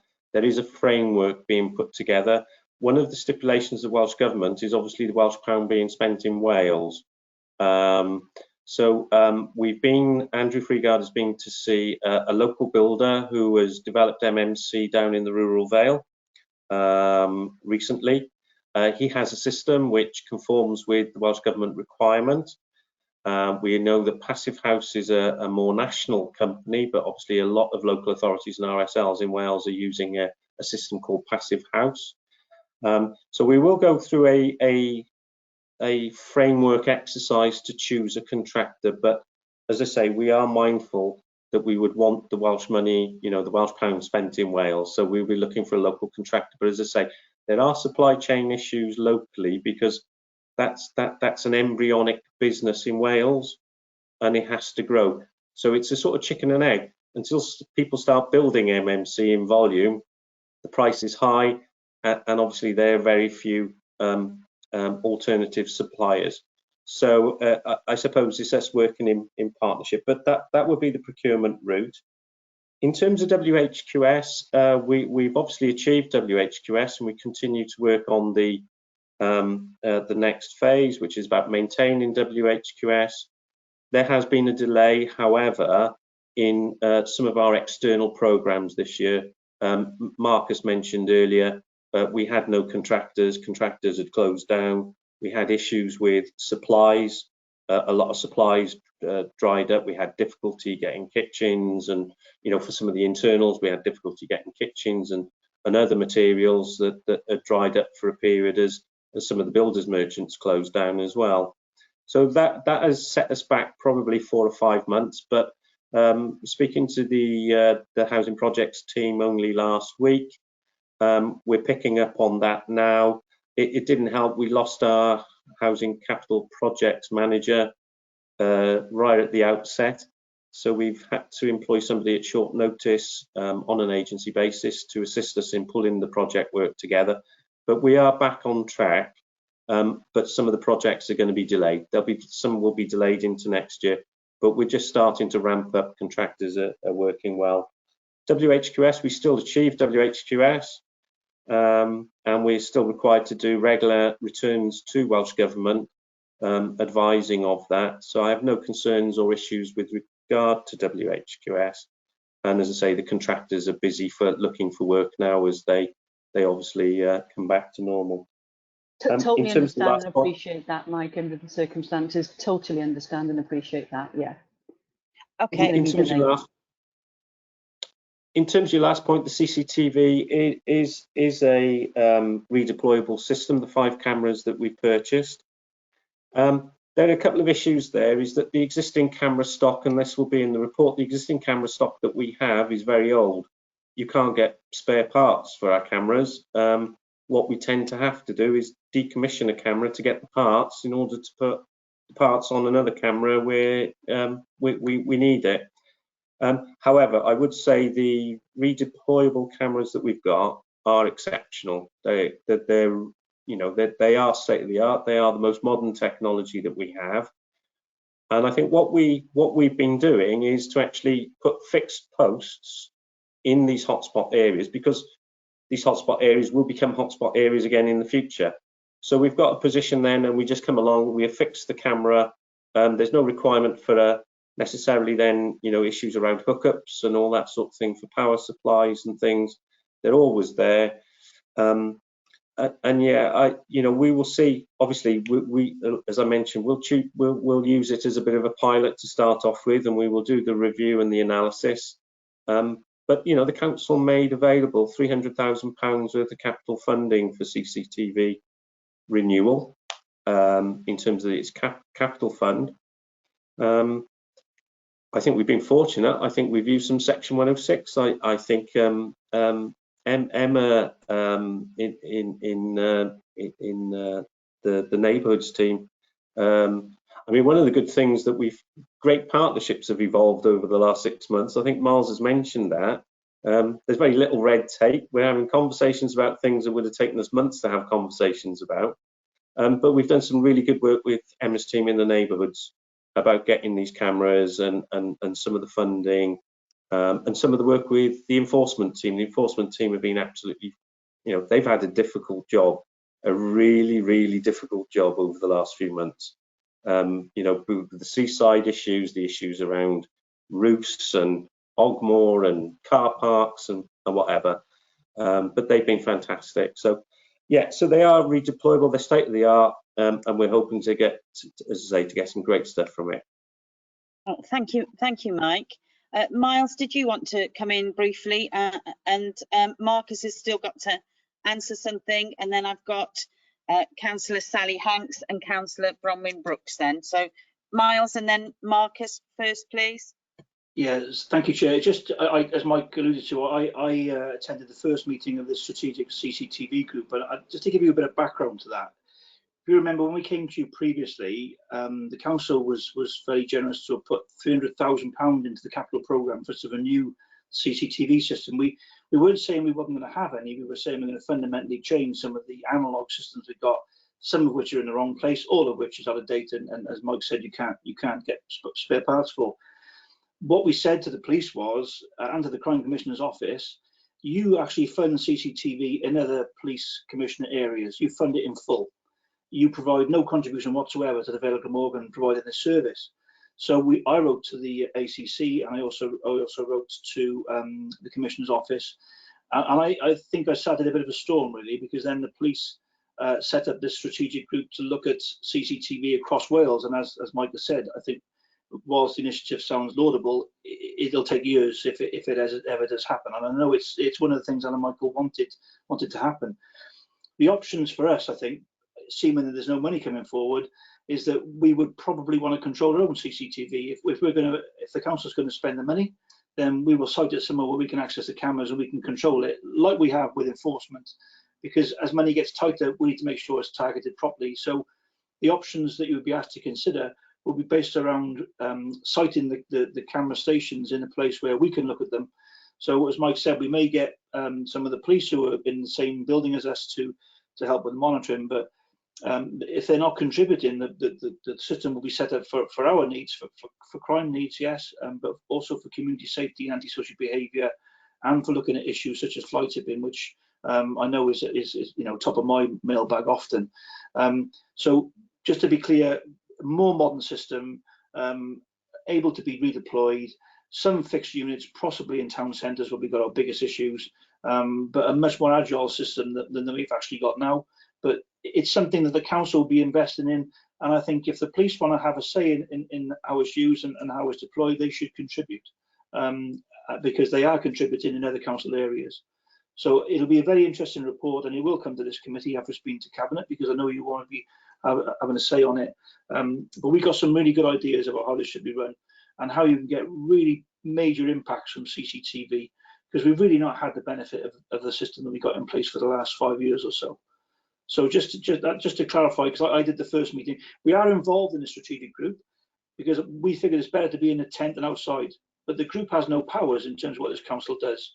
In fact, it's useful for us for learning, but it has no powers. It will not dictate as to what we do in terms of our CCTV. That will be up to you. Okay. Thank you, Chair. Thank you very much. Thank you very much, Miles. Marcus, did you just want to answer the end of Councillor Nugent-Finn's her question, and then we'll go to Councillor Sally Hanks before Councillor Bronwyn Brooks. Okay, thank you.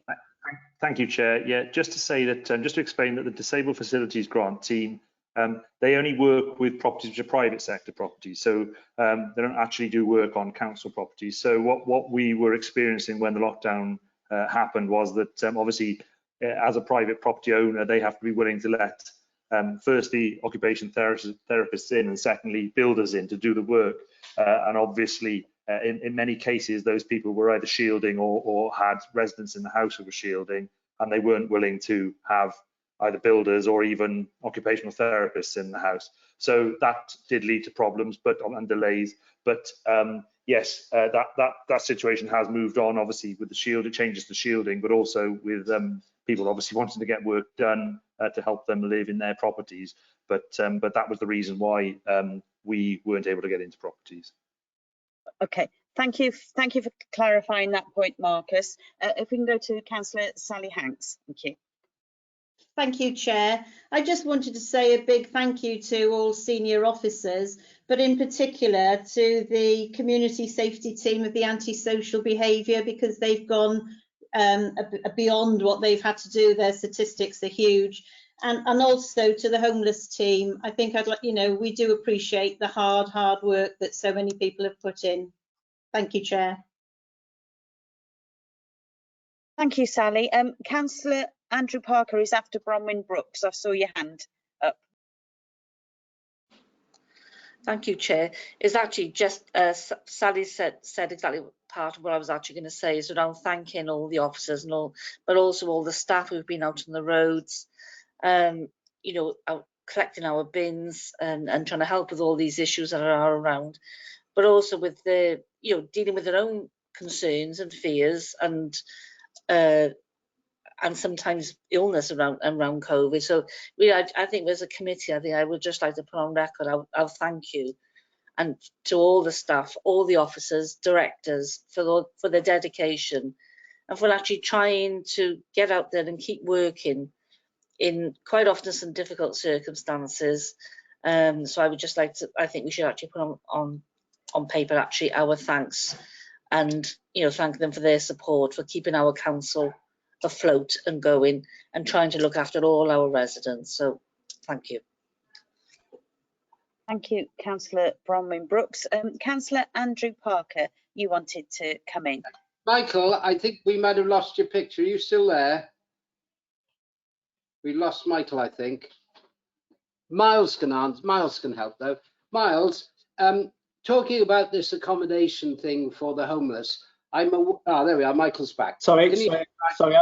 Yeah, good. It's just by way of sort of trying to understand the position of properties in the Vale. I am aware of a hotel that is coming on the market very quickly that's got 8 bedrooms and 14 small studio apartment units, which would actually totally be ideal for single or double persons.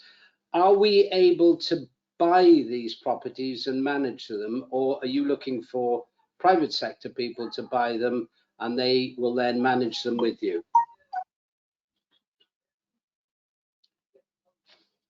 Okay, did you get me? Who would like to answer that one? I keep turning my. Yes, I did. I keep turning my camera on and off. I think I have a terrible connection, home connection. Hopefully you can hear me. Councillor Parker, it's probably the latter, in that we would ordinarily look to work with a private landlord who would be investing themselves, and we would obviously provide some form of revenue and management support to that landlord. But it may well be, as I say, that we would look to come forward in the future, and we may need to increase the number of temporary units that we have in our management.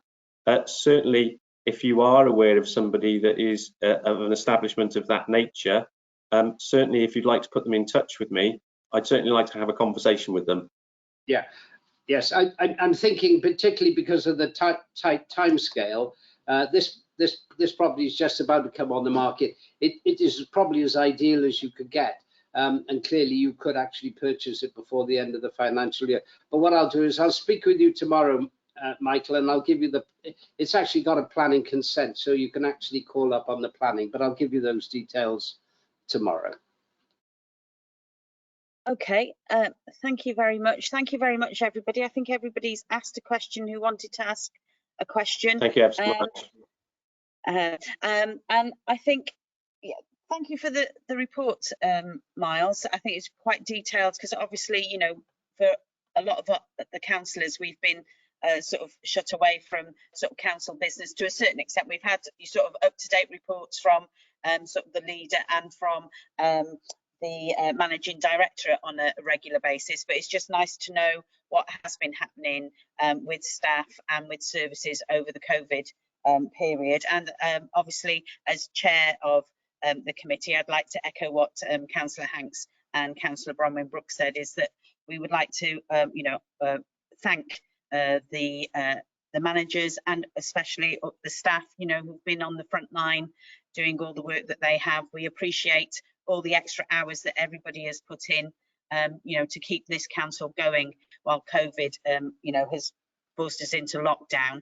And I think it's really interesting, you know, sort of talking about what we're going to be doing in the future. Yes, we're going to recover from this, but we're going to think about different ways of doing things and things like that. And I think that's might be within the next report, but also shows that a lot of workers are happy to work from home and do a mixture of things as well. And I think that sort of makes a more agile workforce in a way.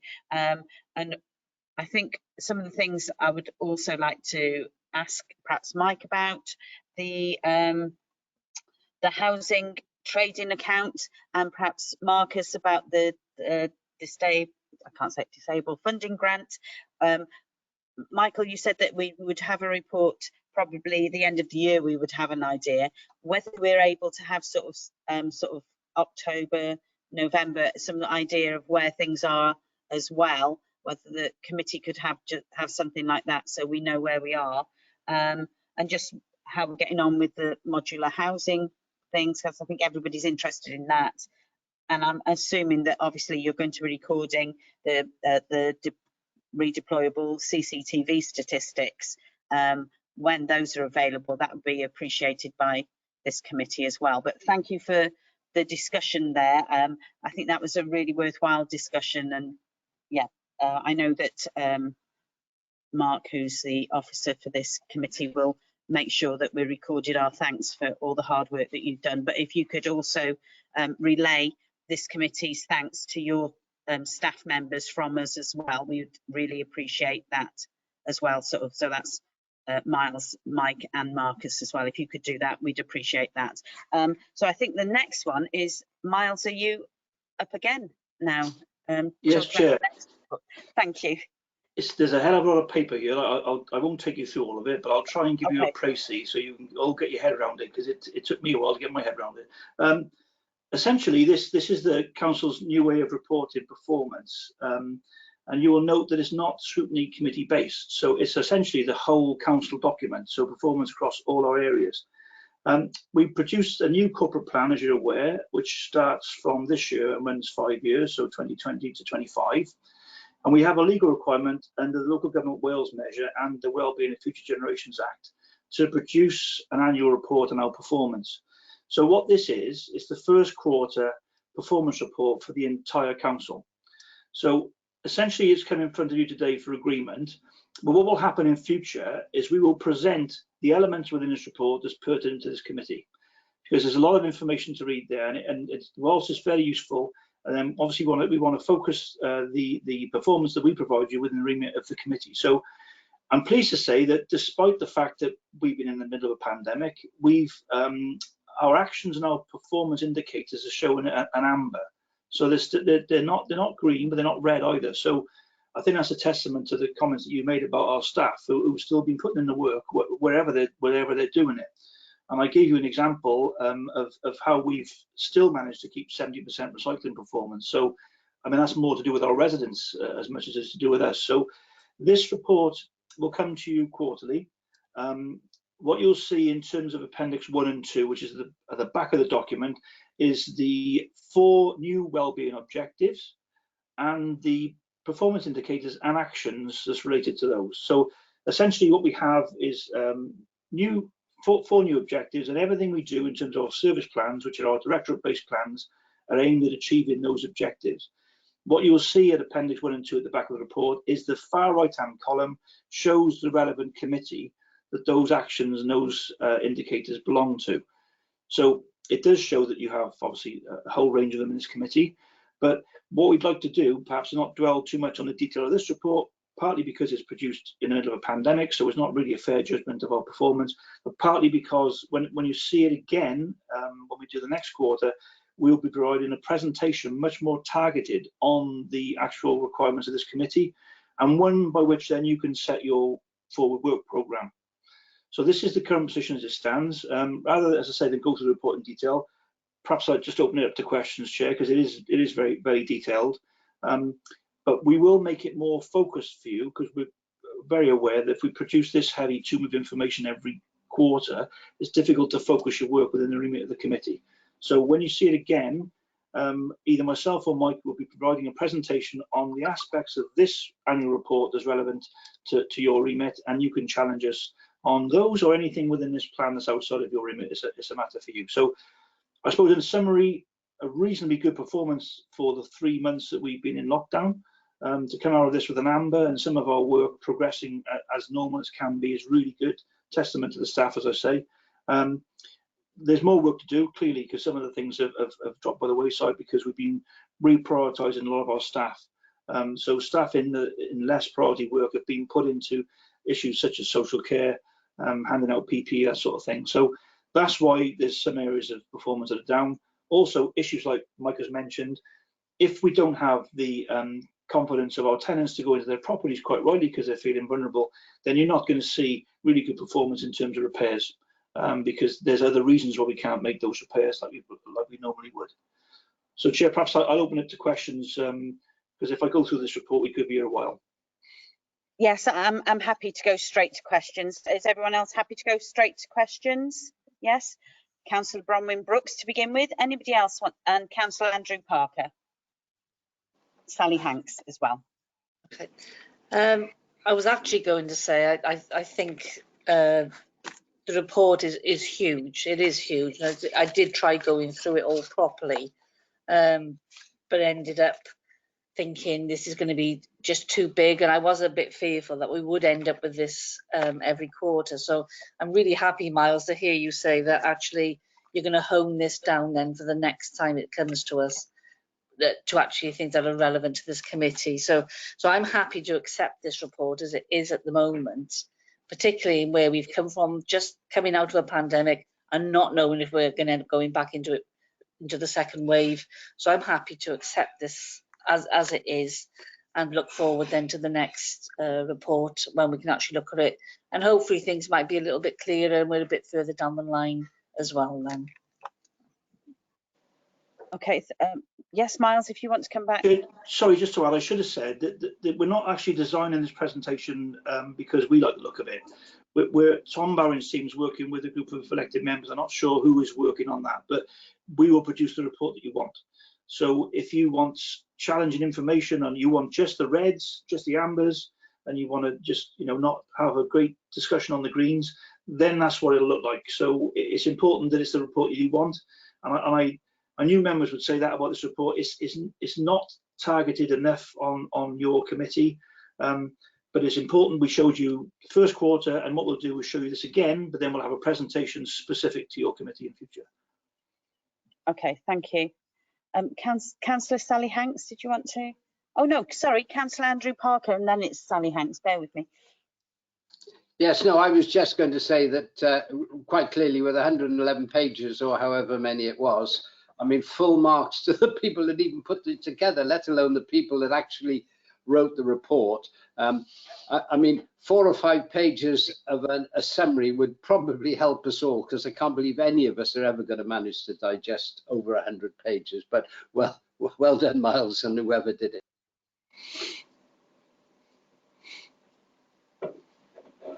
Sally Hanks.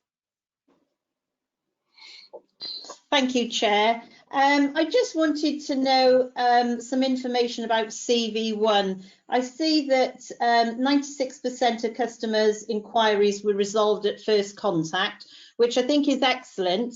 The only thing is making contact seems to be getting harder and harder. And I do have an awful lot of people complaining about the length of time they're taking to get through. But I think they're happy with the outcome. But I don't know if there's been a problem recently, or perhaps you could enlarge on that, please. Certainly, Chair. I met with Tony Curtis yesterday in terms of the performance of the team during lockdown, and it's fair to say there were some issues. A lot of them had to be recited because the technology is such that it doesn't work well from home. So there was a period, and I think he's coming out of that now, where call lengths and waiting durations were too long.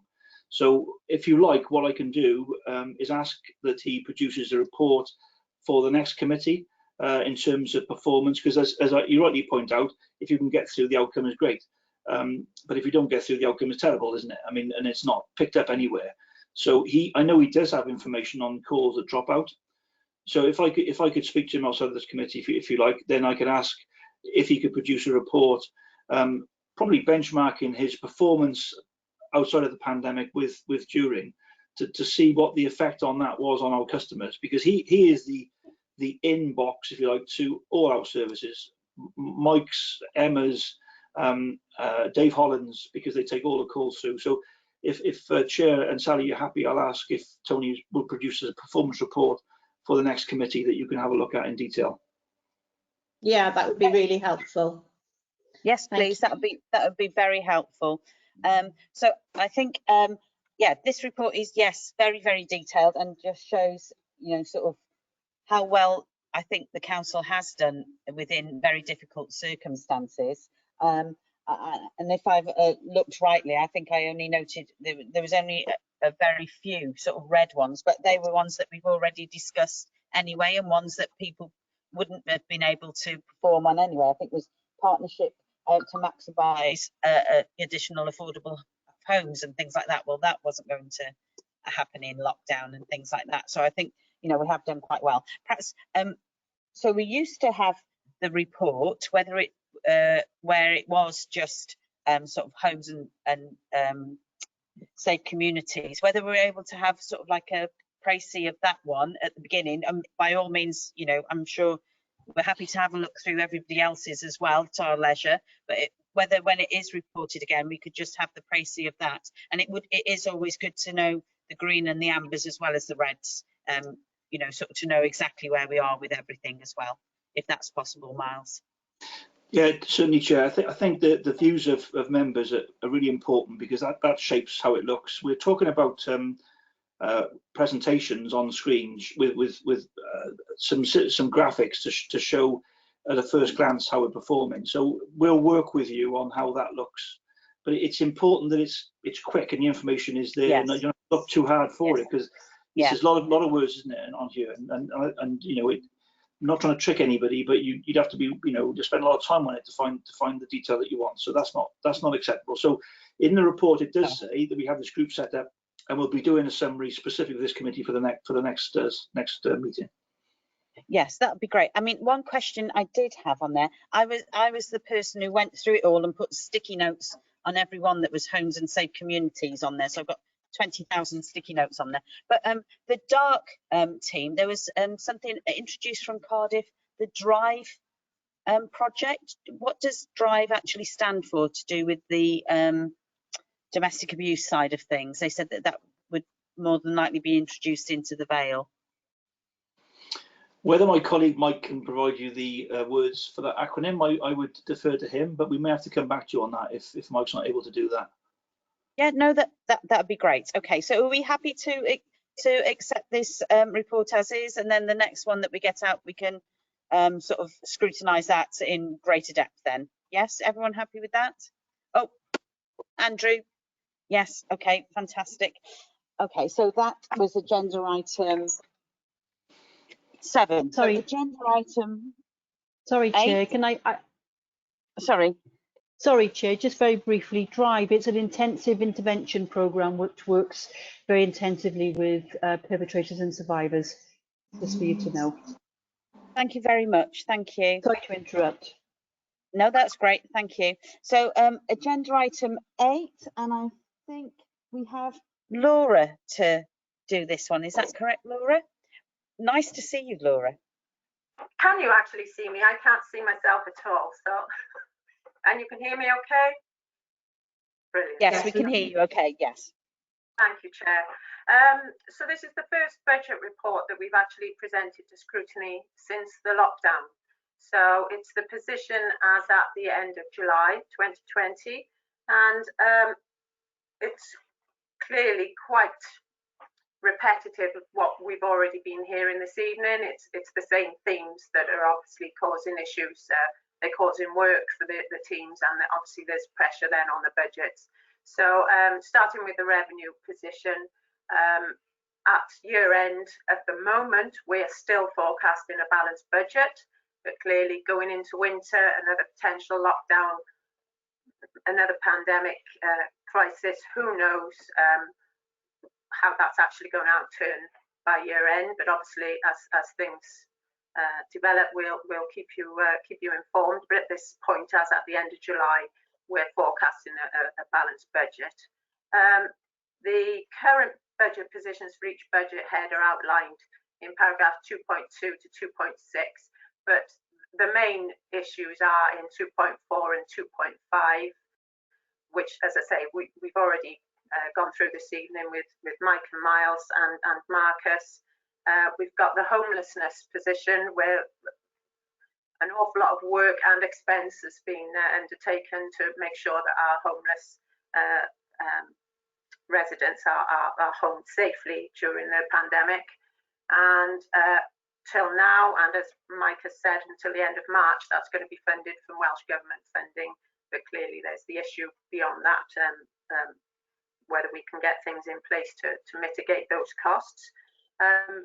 Again, the antisocial behaviour with the community safety team has put the impetus back on CCTV positions. So we've mentioned that the £350,000 is being spent. The capital money is now rolling on and actually being spent, which is good to see.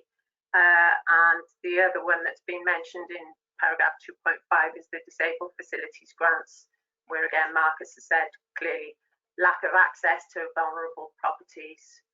They have not managed to get the works completed on profile. So that has a double impact with disabled facilities grants. It has an impact on the capital budget in that we can't spend the capital, but also there's a fee target on the revenue budget. So that's down because clearly the works aren't being done and the fees aren't being earned. So it mentions there that quarter one, the fee income was only £5,000 on a profile of 36. So clearly they're hoping that things are going to pick up as we move through, but with winter coming, who knows, as everyone says. So slightly repetitive theme in the report, but you know, it's what we would expect. And the other issue then is the capital programme. So Appendix 1 lists the schemes that have been approved.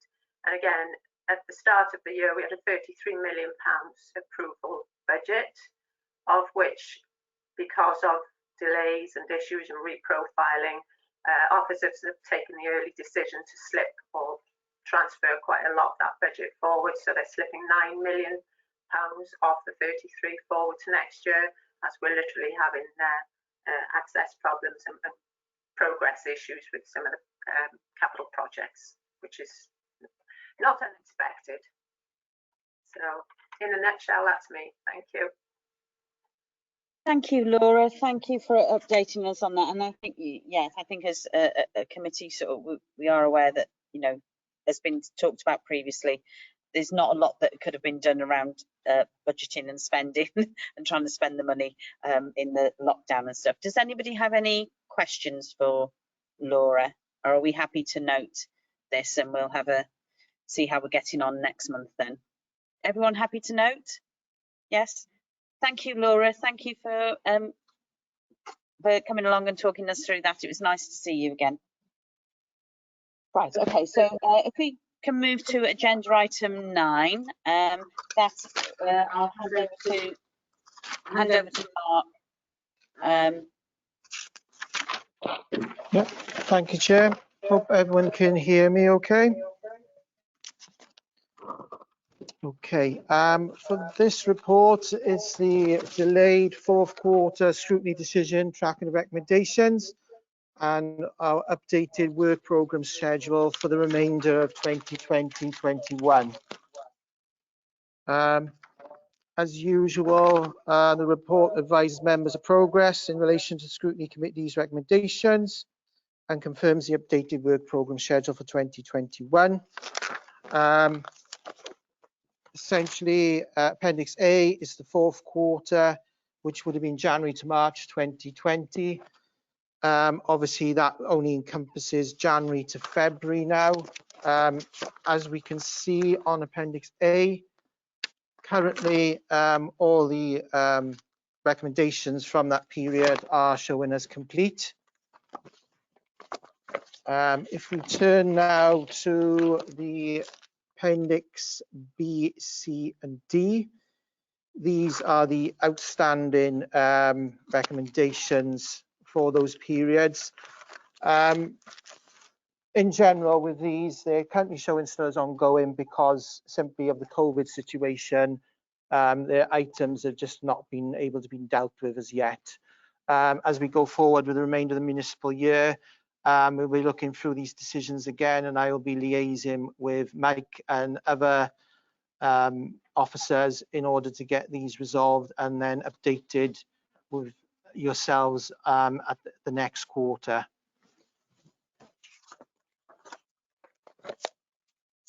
Moving on to Appendix E. This is actually obviously the main updated work programme schedule.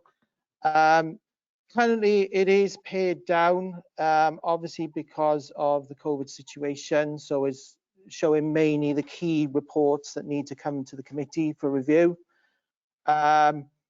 Obviously, there are some that are mentioned further down below the actual main work programme that the committee usually deal with, but at the moment are on hold until we can allocate them to a suitable date. Obviously, this is at the moment very much a baseline programme. So obviously, as we move through the year, new things will be added onto it.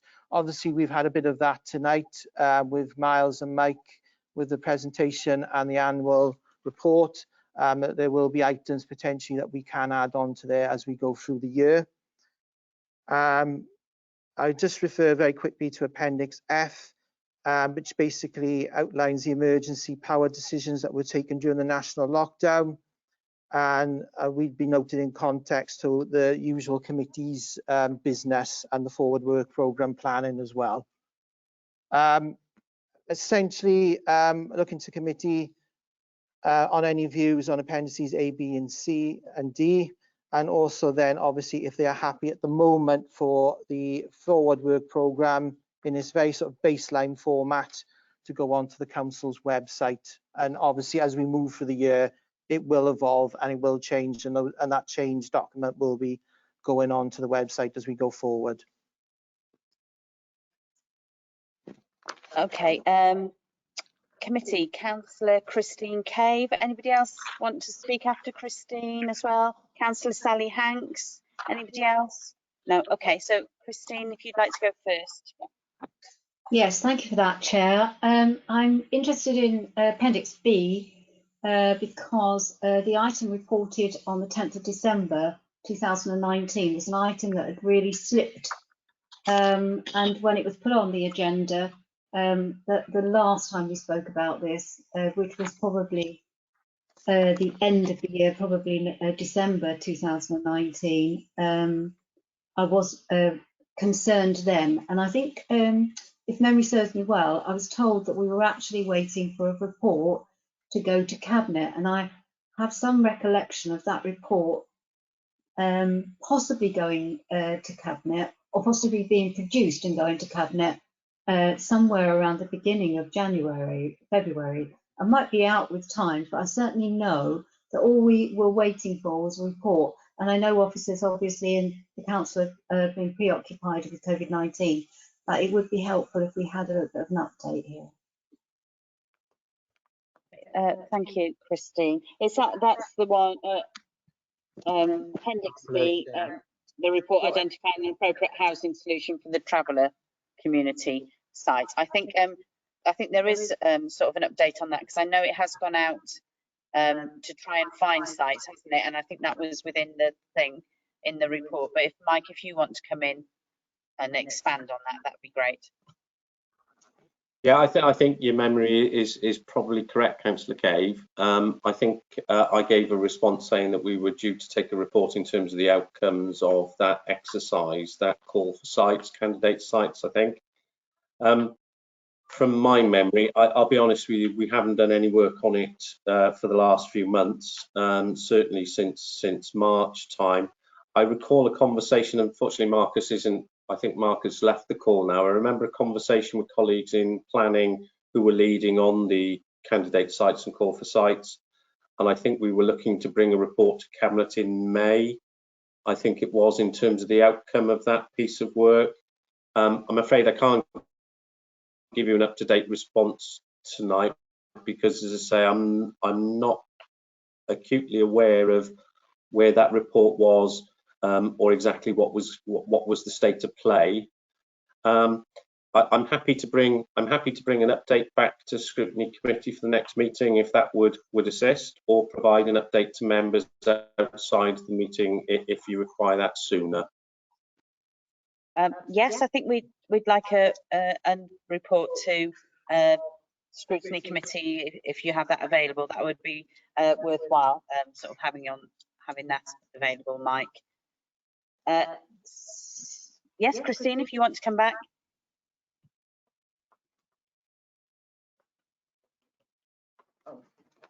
Chair, yes, because this has gone on for such a long time, I do wonder if Mike Ingram does have any information available for the committee in advance of the October meeting, you know, whether that could be made available to us as soon as he has it. Mike, are you able to do that, or would you want to compile stuff? Yes, perfectly happy. As I say, it was one of the options. Yes, I can give members of committee an update outside of the meeting. Fantastic. I'll liaise with Mark to get that circulated. Because I think we were looking for suitable sites, weren't we? And I don't think any's come forward, has it? When it went out to the wider public, I think that was one of the things that we'd asked, that the Vale were hoping to get recently. I don't think anything's actually come back to the Vale. No one's actually said that they've got a suitable site. No, I think you're right. I think we'd obviously looked at the sites in council ownership previously as a piece of work as a council. We'd then gone out and obviously to the candidate site to ask whether there were expressions of interest. I think from that perspective, my recollection was that we were then going to advertise more widely. As I say, I'm not 100% certain what that decision was to explore other avenues, and it was on the basis then of that report then coming back. So, as I say, if members are content, as I say, I'll speak to colleagues in planning and we'll send an update through Mark in lieu of a report then to Scrutiny next. Okay, that's great. So it was going to be Sally Hanks next, but Andrew, did you want to come in on just this point here? Yeah, I was just going to say, I mean, it's a long time ago, but my memory was when we had a meeting, February probably, Victoria was actually, they were going to start the whole process again because of the complications with the assembly and the fact that the original site, which Mike will remember, if it didn't fill up and we couldn't collect the money, they wanted the money back. So we really went straight on to but of course now because of the COVID and everything, I think really the thing is just frozen in time at the moment. But equally, I actually think that the fundamental information that the Assembly were looking for the number of pitches, which basically went for the travellers, and I think looking at Michael to see whether he nods, the travellers and the gypsies were not prepared, or the travellers and the Romani community, however politically correct the phrase is, were not likely to gel on one site. So I think we've got a major reappraisal, which really can't go on for some time. So I hope that helps. But probably the answer is if Victoria Robinson, sorry, could give us an update, I think that might be the best way forward. Yes, thank you, Councillor Parker. So, Mike, would you be working with Victoria Robinson on that? Yes. Oh, that'll be lovely. Thank you very much. So, Councillor Sally Hanks, if you want to come in now. Thank you, Chair. Just a quick question. The digital tablets that are out in the community, did we find a way of wiping them and are they in use now? Yes, that would be very interesting to know. I know that we've had lockdown, but we were in February, we asked if we could have a report on that, didn't we? To come back to us again at a later point. So yeah, that would be interesting to know whether they've resolved that issue about being able to wipe the tablets so that they can go out and be lent more speedily. Would committee like me to get an update with regard to that point rather than to bring it back or bring another report back on that very specific point? If I can speak to Tony Curlis and we can provide that information. Yeah, and if you could email us all round, but I'd hope that they would have found a way and they would be up and in use because they would be quite valuable, you know, during the pandemic. So an email letting us know would be great. Thank you, Mike. Yes, that'd be great.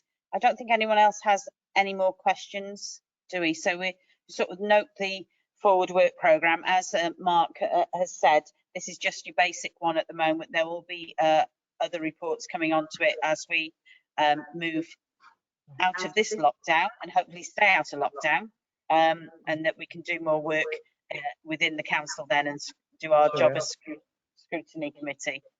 Okay, but thank you everyone for attending this evening. I think that was the last. Chair, just a very quick one, just to obviously for committee to approve that for it to be uploaded onto the website, yes. that are happy for it as is.